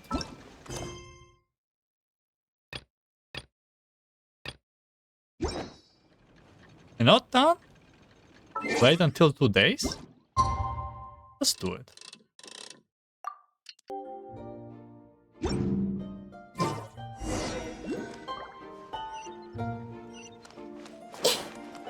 Bishop Marquis. Oh, what we have? We just go back. Is that right?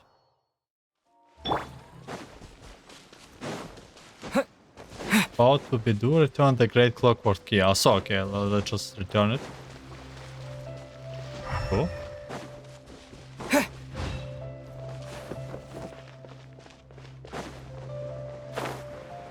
Is it like something like afterward?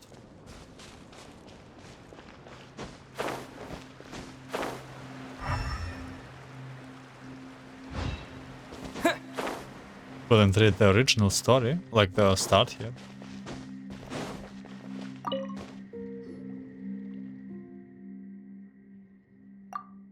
Well, if it isn't the Marquis of Carabas, along with his cat and little fairy. I think we should probably stop this now. Surely it's time that the traveler and I dropped these roles. In theory, it should be all over by now, but I remember hearing that the point of the ceremony was to help people transition from the one mental state to another. To bid farewell to the title of Marquis of Carabas, once and for all, you can bring things to close with a touch of formality. As Nakamura bids farewell to her boots, though the reflection are we wither to the nature of the trust.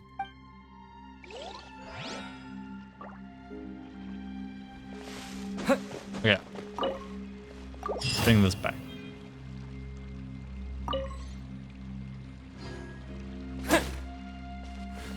And gas? That's it?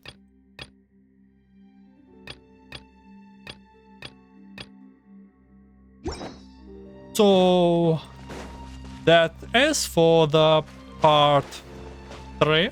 Lengthy part, a little bit chaotic. I know I'm trying to do it my last minute. 5 hours. That's getting shorter and shorter, and I want to explore the area too. And with exploration of area, there are 3 world quests to do, which will be in part 4. So if part 4 there, then I did it. If not, then I kinda did not succeed it. You will find it out. So thank you for watching and listening for part 3. I wish you a good day, night, afternoon, good luck in Netland. Enjoyment, because the part will be like out when the Netland already out. So yeah, have a good one.